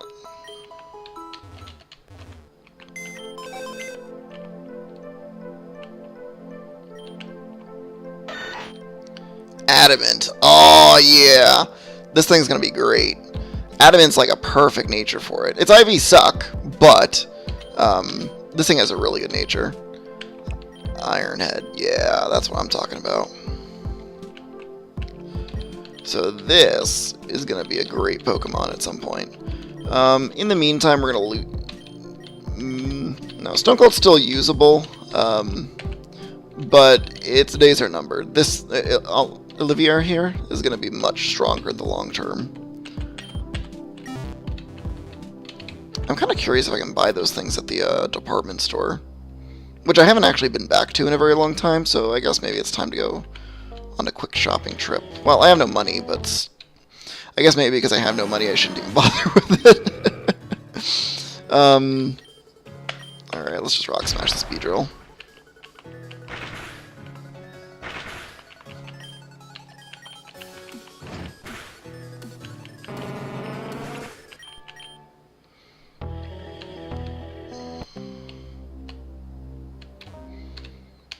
Yeah, that Sandshrew is actually a really nice pickup for the team. Steel and Ice, like it's pretty good coverage, I would say. Like for, I mean, my team is still really, really soft to fire types, so that's kind of a problem that I maybe should consider thinking about in the future.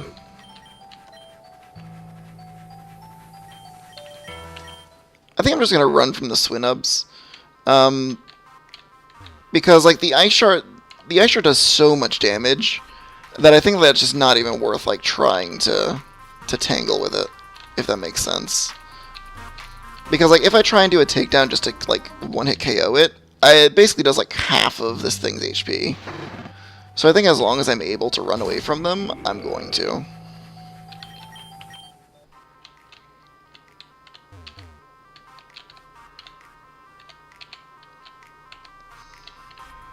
Oh, nothing here.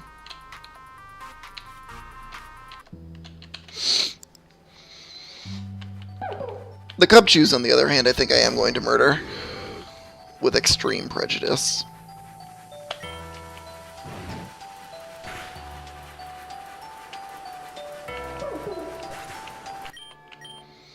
Like, I would say at this point, I'm not even, like, super interested in, I would say I'm not even, like, super interested in, Bear Arctic anymore, since I think the Sandslash is just going to be a better Pokemon overall in the long run.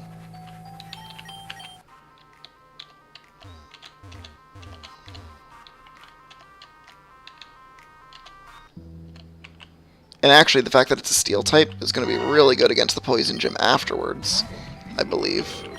Because what that's going to mean is, it's going to be immune to poison attacks. And I believe, by extension, that'll make it immune to, like, corrosion on the field, if it's a corrosive field.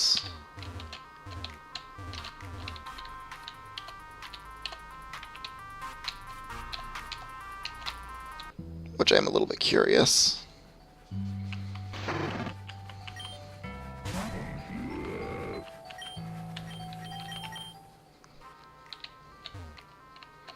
Alright, well, I can't get down there.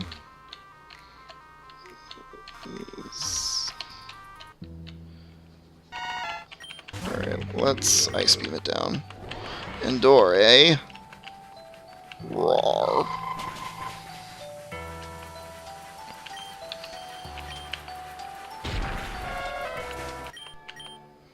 Nice. So I think it's this way. So I don't really need the special attack EVs rather, from the Woobats, but it's kind of like free experience. It dies in one hit, so I'm like, eh.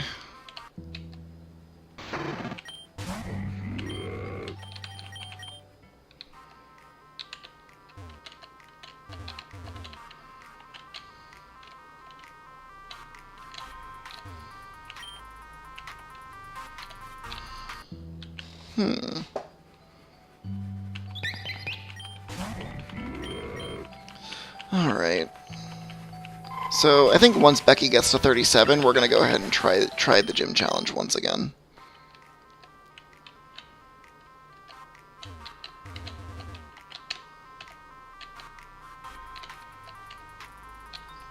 Because I think by then it'll be time.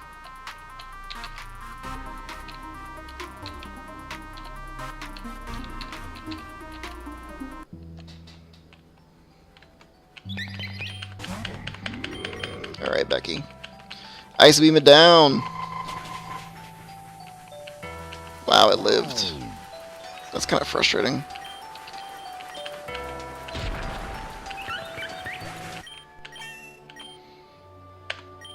Alright. So just one more level to go.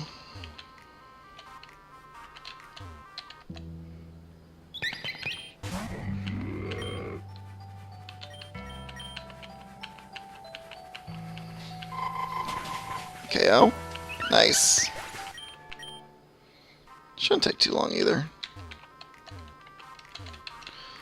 I could have swore there was like a cave down here though that I had gone to previously, so I'm kind of curious to see if I can find it again.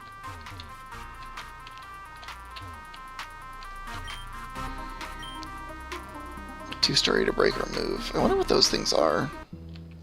Because like I see them all over the place. Those like glowing rocks.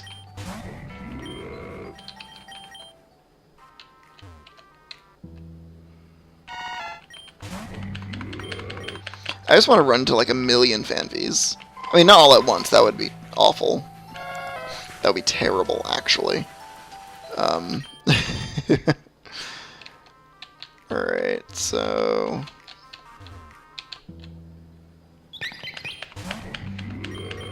yeah. So I think this is going to be just like a much better place to grind Becky. For sake of speed, right? Oh, what's down this way?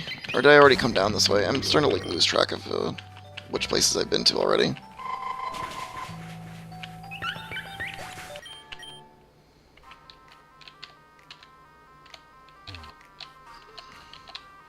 Was it just down here? No, this has got to be it.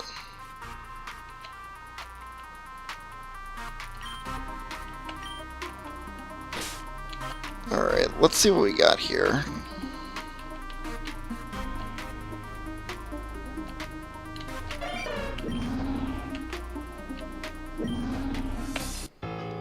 Alright, let's fight the Bear Arctic! Roar! Roar. Ooh, this is gonna be a rough fight.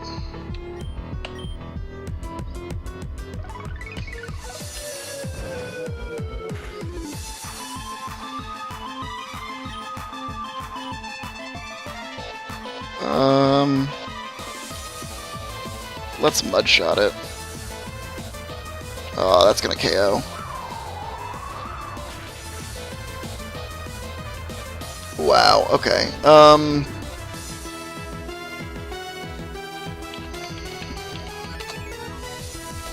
Alright, that's not good.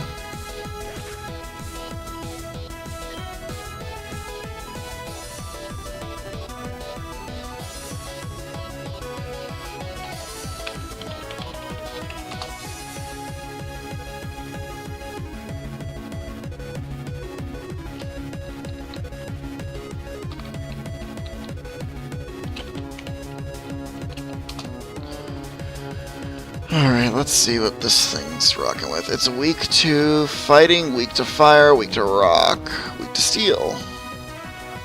Alright, let's send up Garlic Jr.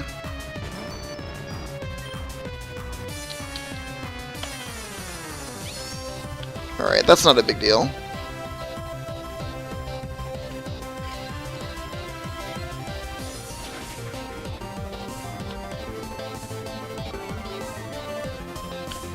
Yeah.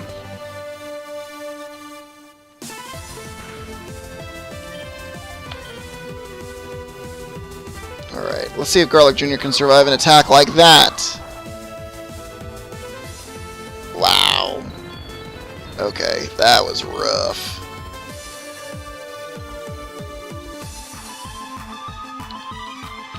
Alright, Simeon. Let's see if we can get in there with the clutch Mach Punch? Close combat. Am I going to be faster than this Bear Arctic? I think is the real question here. I would say probably faster. But if I'm wrong... Let's Mach Punch it. Just in case. What? No! Miss! Oh no! Simeon! Wow, survived. Frozen? No! Alright,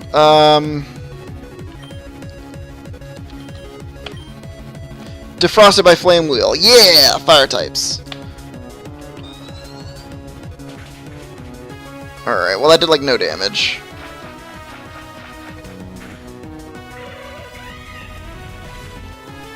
Alright, let's see what we got next. Alright, Caesar, let's go.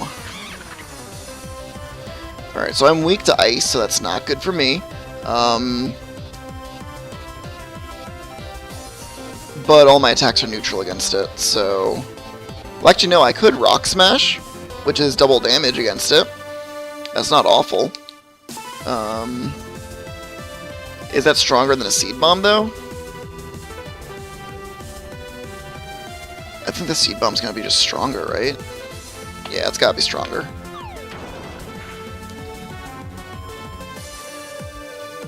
That's gonna KO it.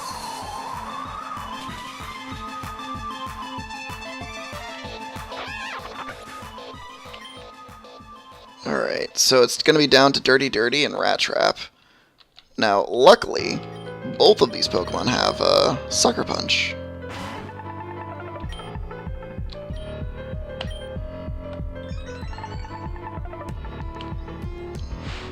Nice. That's not good.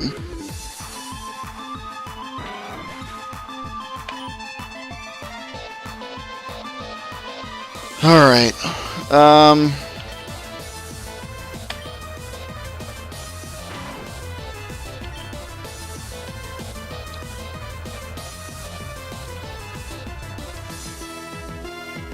Let's just go with Crunch and hope that it flinches.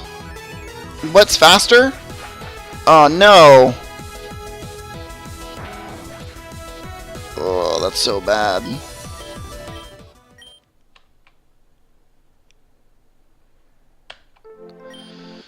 Oh, man. Bear Arctic. Level 57 on top of that. Wow.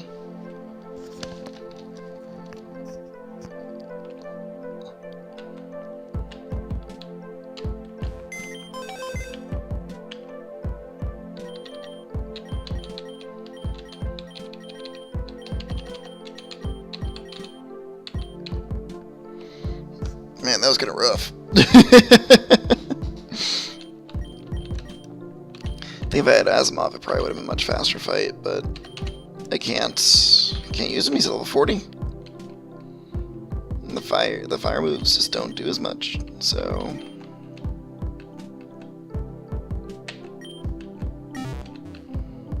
I could try and run it back. Think I should try and run it back? Make it to the bottom of the ice cavern to fight the Bear Arctic.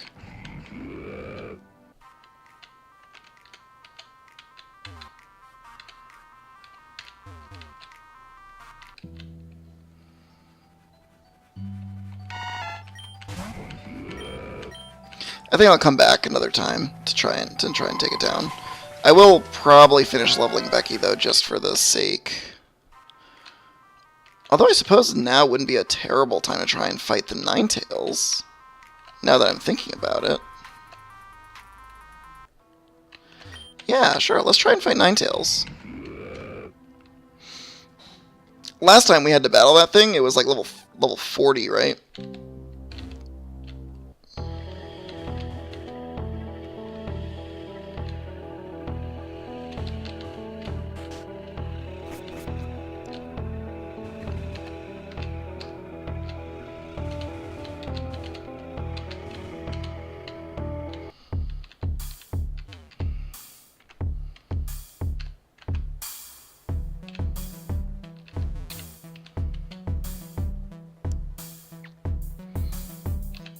Yeah, I think we can try and fight the Ninetales again, just to kind of see how it goes. I mean, we might still lose to it, but I think that our Pokemon are high enough level now that we might be able to do it.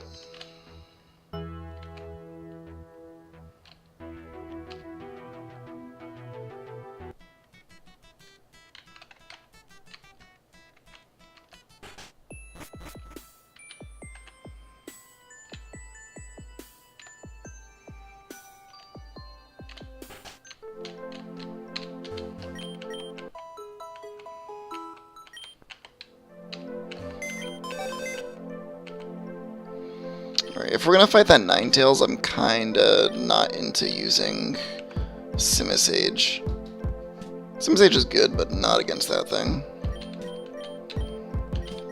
Gawk Jr. either, to be honest, but...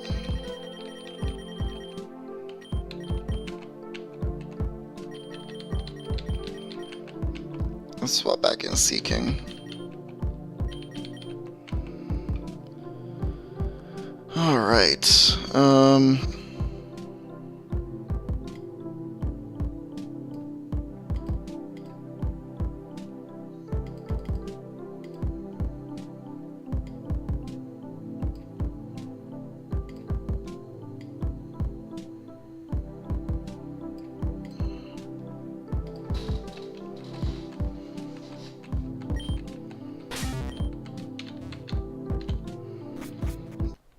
alright, let's do it.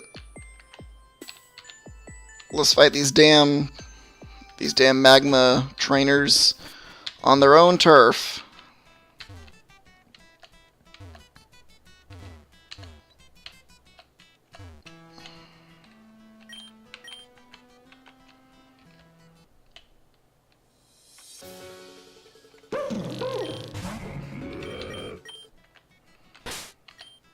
Alright, so if they're leading with a Ninetales, do I want to lead with a Nagi, or do I want to use it after the fact?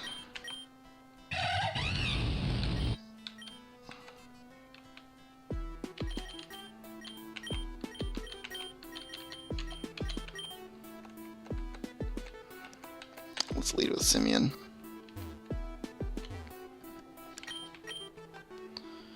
Alright, let's try it. You guys are here, and with so few. It's it's you, isn't it? You're their new ace. So be it. You're supposed to take me out, right? But if I turn the tables on you, they've got nothing. The conflict between Aqua and Magma has been rehashed long enough. It's over now. For glory, baby! Alright, let's do this. Magma Kingpin Maxwell. Sent out Ninetales, eh? Drought intensifies the rays. Let's try and hit it with close combat. Alright, I need Simeon to resist this.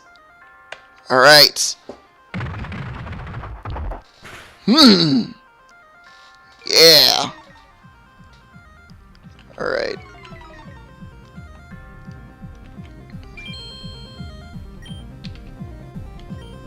Mach Punch. Alright, that's probably gonna KO now. Alright, that's fine.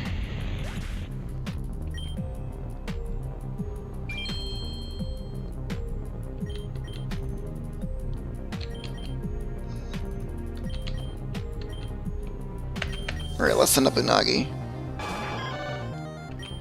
See how a waterfall does. Wow! What hacks? What a damn cheater. Flamethrower, let's see how that does. Alright, well I lived at least. That's a good sign. Oh, I was burned though.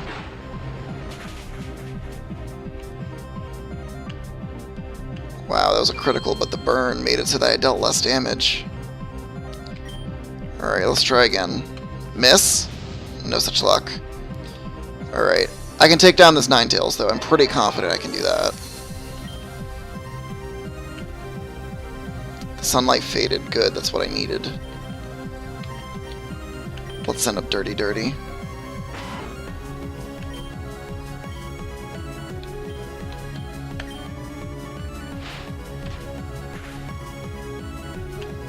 Alright, let's see if I live through this. Alright, alright. Yeah! Now that's what I'm talking about. Houndoom, eh? Alright, sure, let's keep Dirty Dirty up. Wow, that thing has a high level. Let's Sucker Punch it.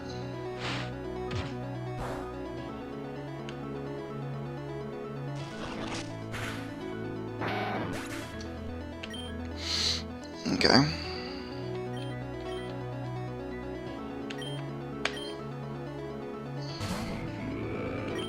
Alright, Becky, let's do Takedown.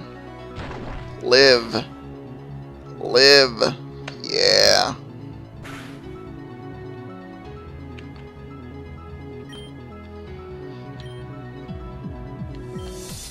Let's take down again. Fire Fang miss. Man, that's rough. Maybe I'm not going to be able to beat him. Maybe I should have thought about that too. Because if his lowest Pokemon is a 41, then that means he's probably got Pokemon up to like level 50 or something. Let's try and... try attack.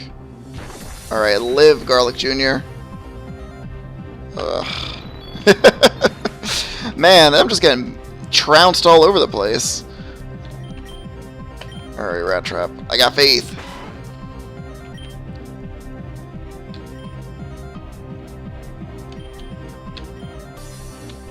Let's quick attack.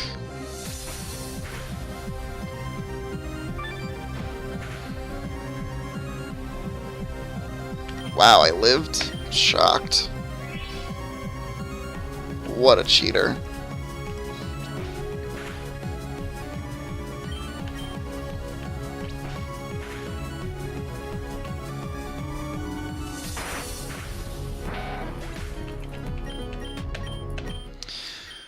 Alright, well that was also a disaster, but it was better than, at least I was able to knock out the Ninetales, which got some decent experience for Dirty Dirty, at least. Some special attack IVs, which weren't great, but that's kind of how she wrote it.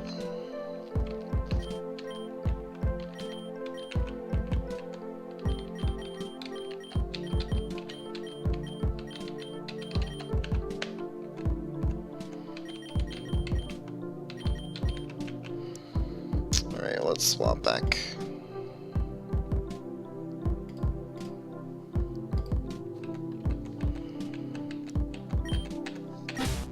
Alright, well that could have gone better, certainly.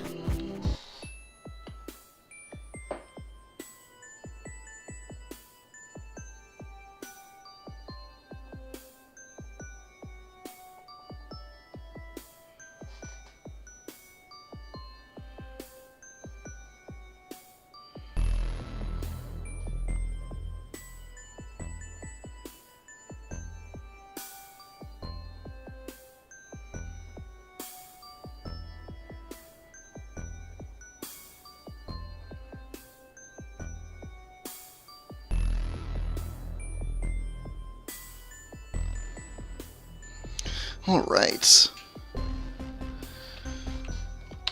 Sorry about that, gentlemen. And ladies, of course. Any viewing subjects. Alright, well, since that was pretty much a disaster, I'm going to go ahead and take a trip back to Barrel Ward to see if we can finish leveling up Becky to 37 so we can get our dig on.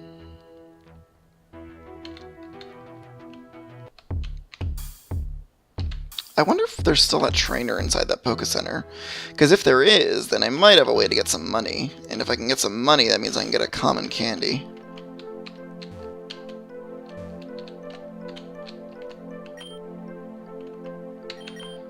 Oh, I can battle you. That's interesting.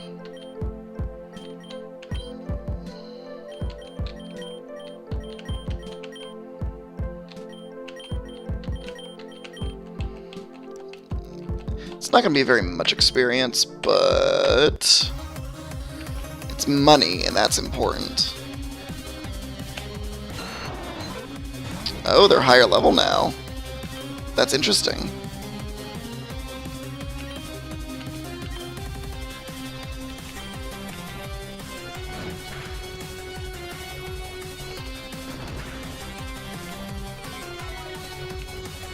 Alright, that's going to hurt Becky a lot.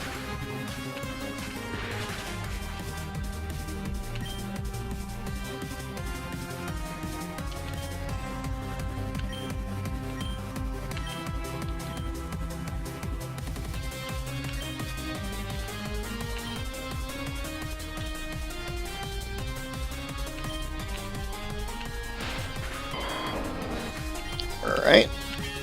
Not too bad, not too bad. So interesting that the Casanova and such do scale with the game.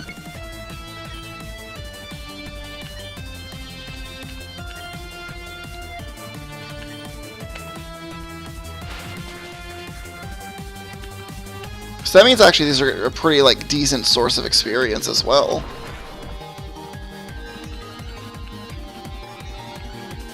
Right, yeah, I get it, I get it, I get it. Does it really need to do this for every single stat that it raises? I don't really think so.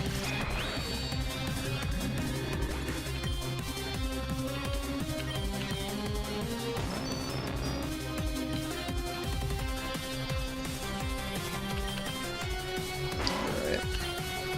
Let's see now.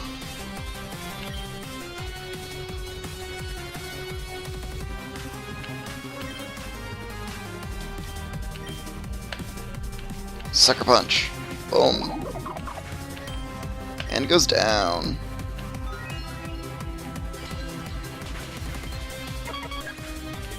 Nice.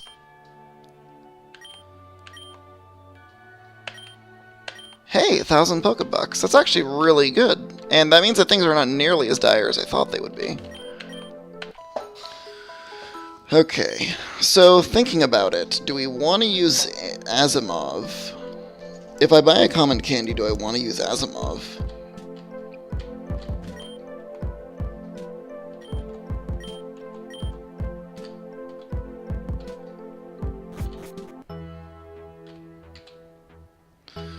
Let's go check and see how much a common candy costs.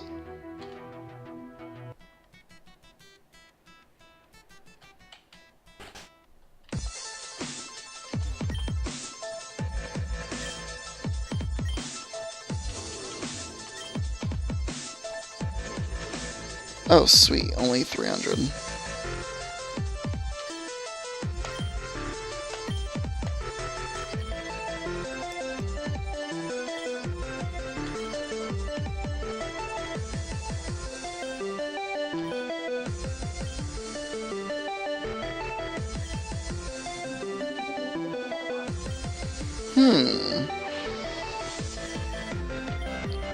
Interesting that you can buy rare candies in this game.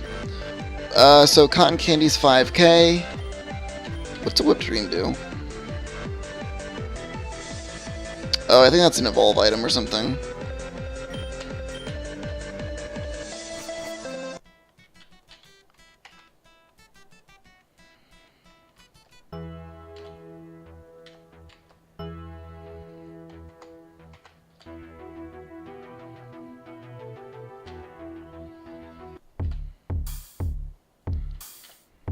So I think, how much further do we have for Becky to? Only 1,000. Wonder if it's worth battling those trainers more than once. You know, I think it is. I think it is worth battling them again. Just because I think the experience and the money, well, more importantly, the money is what I kind of am lacking in.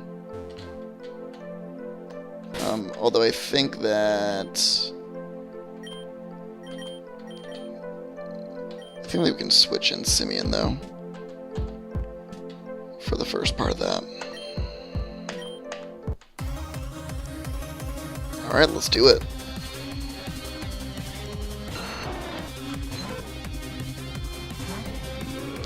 Also, will this Jigglypuff ever evolve? It's like level 35 now.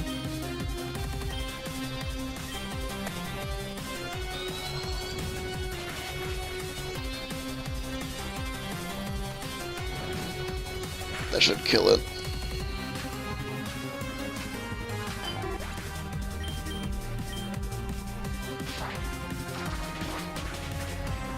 Ugh.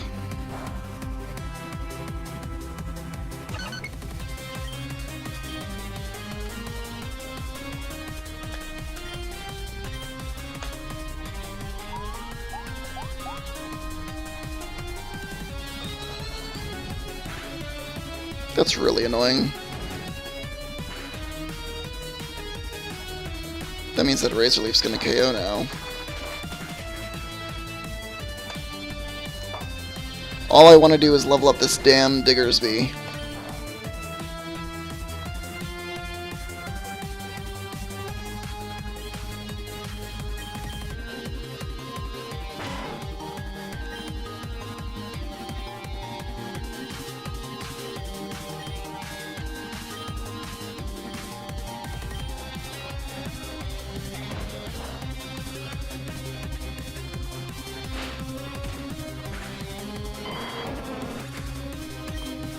Okay.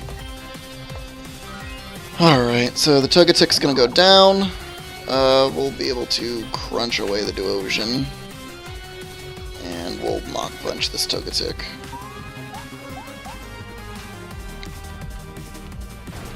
Alright, Mach Punch in. Togetic down. Duosion gonna eat this crunch. Simeon up to 37 now. Getting kinda concerned about its level. I'm still unsure as to whether I should be using Asimov in the next gym battle, though. I mean, it certainly has the highest, like, stats of anything that I have in my team. With, like, some, you know, several thousand, well, with a, you know, 120 some odd attack value.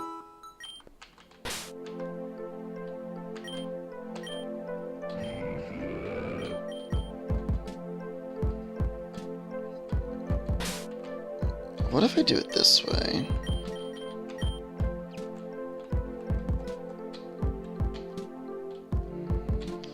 Yeah, I think what we'll do is we'll battle these trainers a couple times. Just to try and level up a little bit.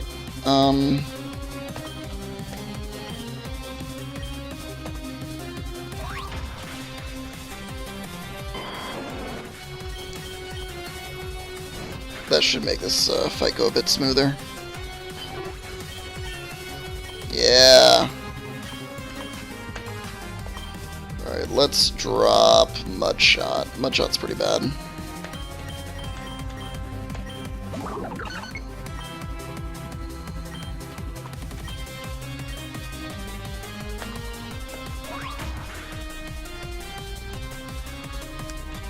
Oh, that's so lame.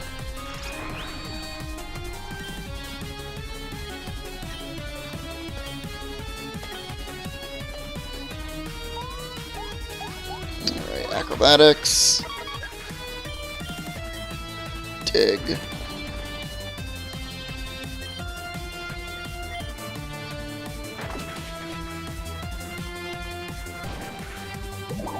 Nice. That was really smooth. Alright, so now that we have a few thousand Poké Dollars, I think we'll be able to buy some supplies at least.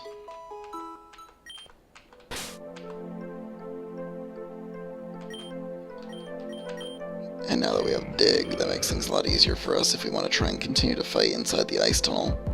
Since it means that we can kind of fight until our heart's content, really. Alright, so I think now that we're leveled up, I think it's time to re-challenge Shade and see how that goes. But before we do, I think it's pretty critical that we kind of bank our dollars in an asset that's not going to go away if we happen to lose again.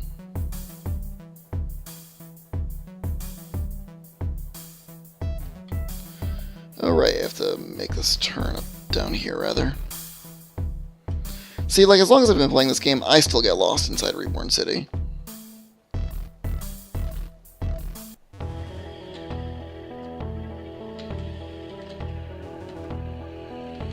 Like, I can't even imagine what I'm going to do once we actually leave.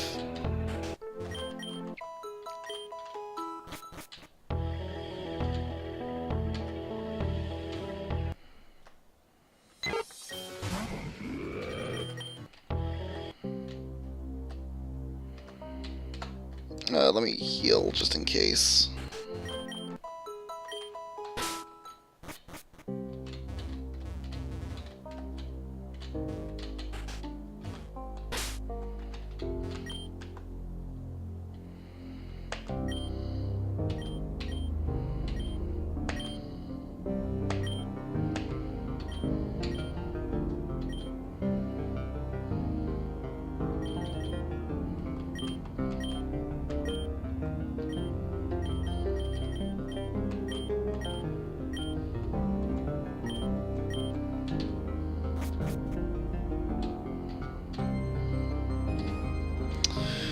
So here's the real question now. Do we want to use Asimov? Because I can de-level Asimov down one level. And given that, does that mean that it's better to use him over like one of the Eradicates? I wonder.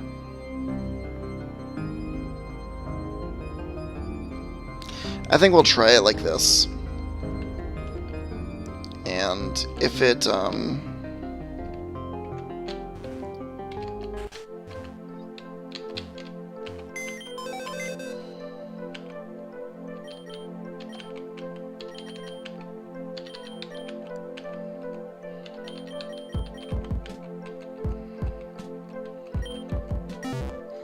so, yeah, we're gonna try and swap out, Infernape here.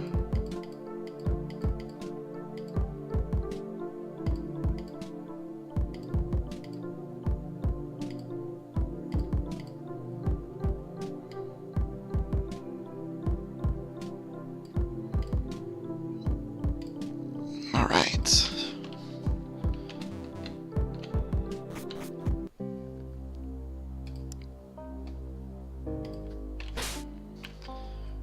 Alright, so, let's do it.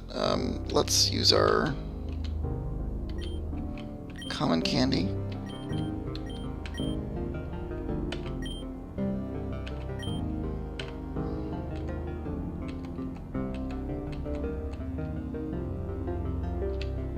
You know, that's something interesting that I didn't consider, because we do have access to common candies that does mean that if I do evolve a Pokemon into an evolution, I do want to catch a move from earlier in its evolution chain, such as like Piloswine, for instance. I could hypothetically de-level it down to whatever level it would learn that attack, and then level it back up again. That's something that I hadn't considered, but something that I think might be really interesting to think about for our future gym battles and future Pokemon that we do want to train. So back to the gym battle. I think we're going to lead with Becky. Because, as I mentioned before, it's pretty strong versus the Gengar, since it's just going to utilize its, since its two main attacking moves can't really hurt me. I'm just going to have to try and hope, I guess, that its Hypnosis attack doesn't hit, because it's going to be faster than Becky. Yeah. Alright, I think we'll do it. So I think first things first with Becky, we're going to probably try to discharge to turn the lights back on.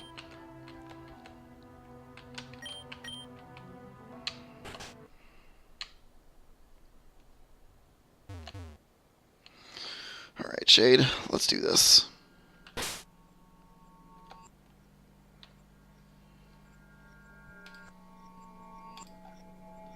Oh, I guess I should probably check to see if I want to use any items, right?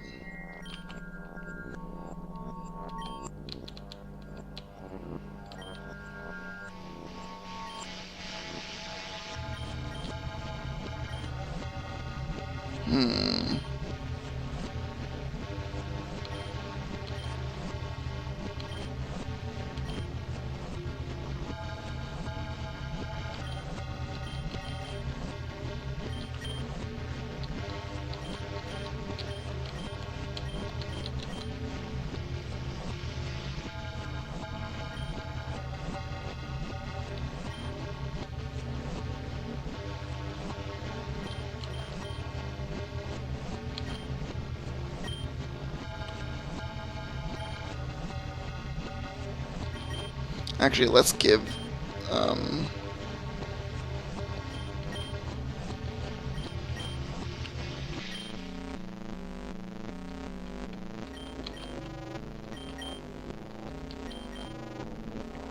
we'll give it to Rat Trap just in case.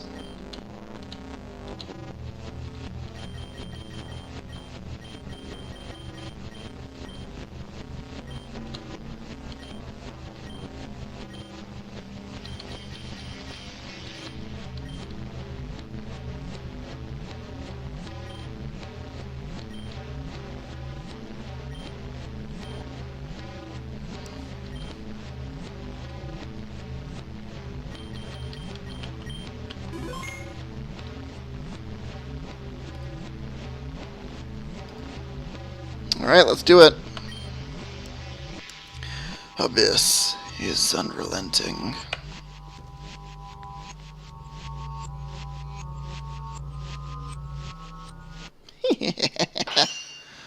Alright, let's do it, Shade.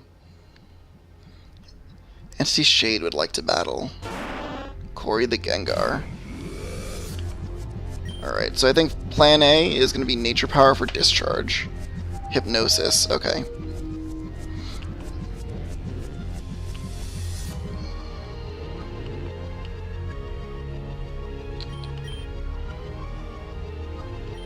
Do I have an awakening? I do not. Okay. I gotta turn the lights on before this thing can kill me with Dream Eaters and such. Yeah! Alright, Nature Power. Discharge. Turn on the lights. Zap. Alright, I like that. And it's paralyzed. That's really good. System online. Alright, let's do... Dig. Alright, it's going to try to Hypnosis. It's going to miss. And then Dig should KO it. No, it's going to switch into Delmise.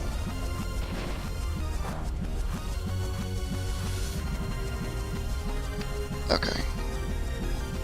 So Delmise is grass. It's probably going to use Giga Drain if I had to take a guess. So if it's going to use Giga Drain, I'm going to want to switch into something that's going to be able to take that. I think that Garlic Jr. should be able to. Either Garlic Jr. or Caesar.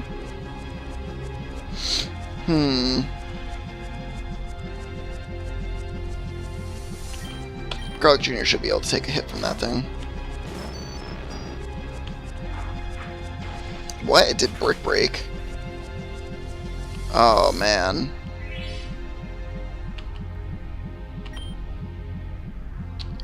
Do I try to attack it?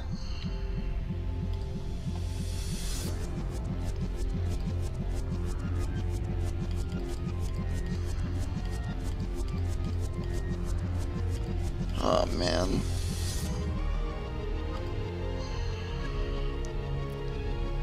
Steel is 1 times effective. It takes half damage from grass.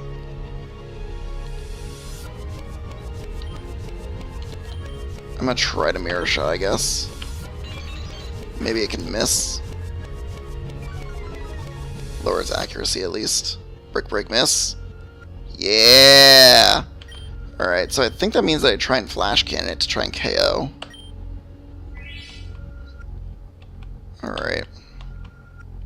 So I think he has to attack sequence initiate. Wow, okay.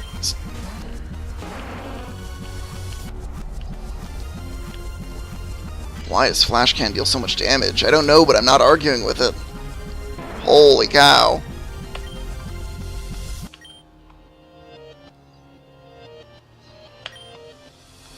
Rotom has Levitate. Discharge. So, alright, so I think we're gonna switch in Dirty Dirty. It's time.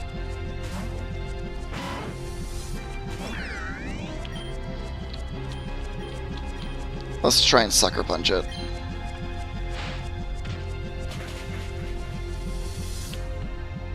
Discharge. It's gonna turn the lights back out. That could KO Dirty Dirty. Wow, it lived. But was paralyzed. Alright, that should be okay. I think I should be able to hit it with another Sucker Punch. Yes! Alright, 2 down.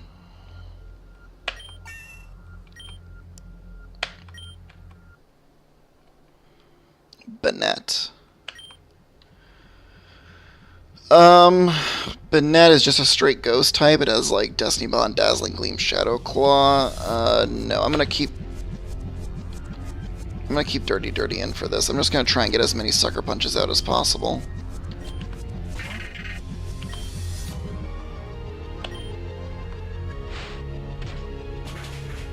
And really try and lean on that weakness.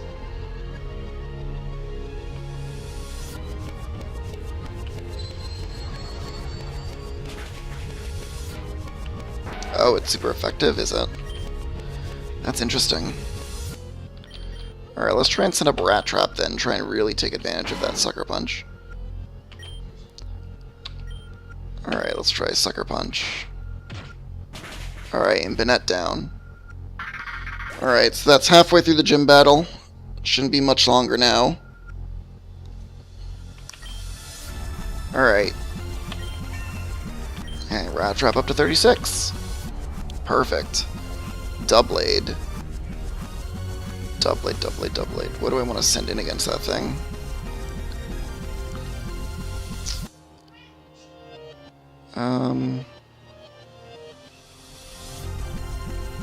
Let's keep Rat Trap in.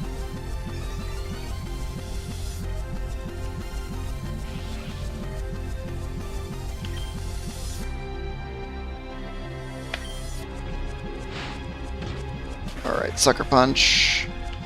Not much damage. Okay. Brick Break. Wow, that did a lot of damage. Okay. Alright, let's try Asimov then. Let's try try a discharge.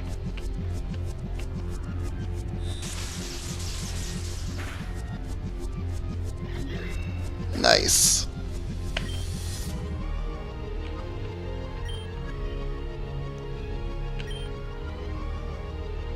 Yes. Send up Garlic Jr. now. Let's try to hit it again with the flash cannon.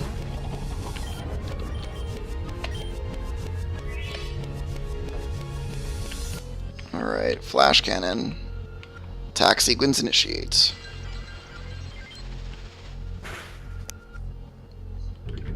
Yeah! Alright, I think all he has left now is Mimikyu. Alright, Mimikyu. No, let's keep this thing out. It's a shiny Mimikyu. Alright, I think Flash Cannon should outright KO it. Even with its Sword Stance. Alright, because it's a Fairy type. Alright, is that gonna do it? Disguise was busted.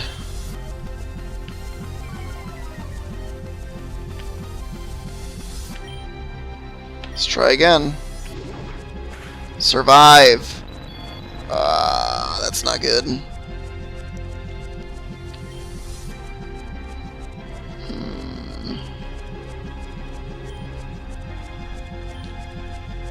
Alright, let's try Becky. Dig.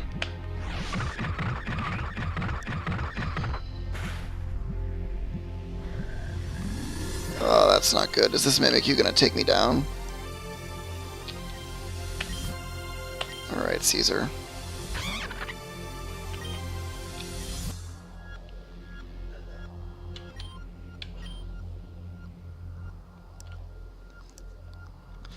I don't know what Mimikyu's typing resistances are.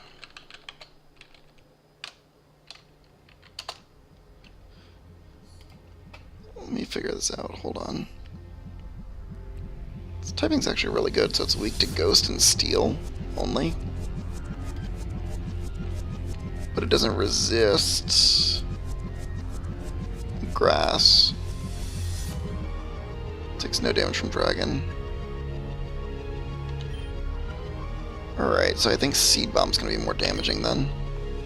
I just need to live through the Shadow Claw. Yes.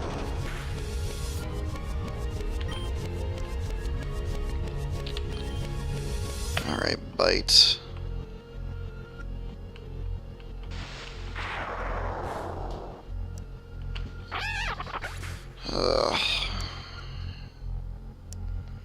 Alright, it's on Asimov now.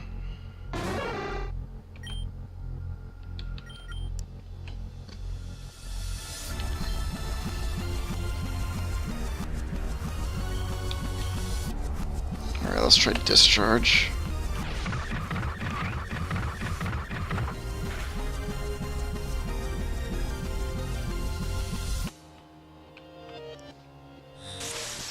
Alright, I really need this to kill it. Yes! Alright! That was it! Level 40! Alright, Entity Shade defeated. Abyss favors the Forsaken.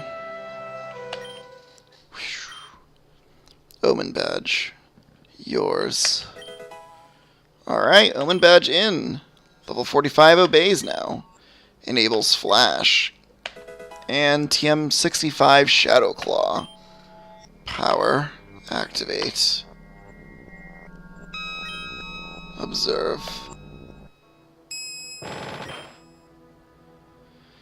Ah, it opened. Erica did it. Oh, greetings all. This is even more convenient than I expected. Charlotte, and just who are you? That's of no consequence to you. Seize them. Anna says, screams, okay. And it looks like all of our friends are gone.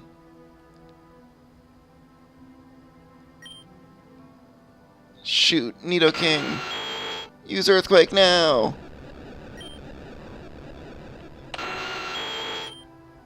Sir.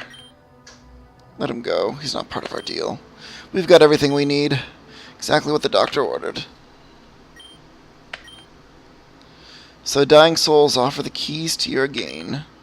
Let not them suffer to the poison in vain. I don't know why everybody rhymes in this game. It's kind of annoying. Alright, so that's going to do it for us for this evening. For those of you who stuck around for the rather, grueling grinding ahead of this, I do want to thank you all. For those of you watching on YouTube, of course, thank you again. I'll be posting another one of these videos next week. In the interim, though, thank you everyone for coming in. You can always check me out on Twitch. At for those of you on YouTube, you can catch me on twitch.tv/Vladdviever, usually on Sunday evenings. For YouTube, it's YouTube, and it's Vladdviever's the channel name, of course. Other than that, I'm also Vladdviever on Twitter. I'm using that as well. So, anyways, for everyone out there and for everyone else, thank you and good night.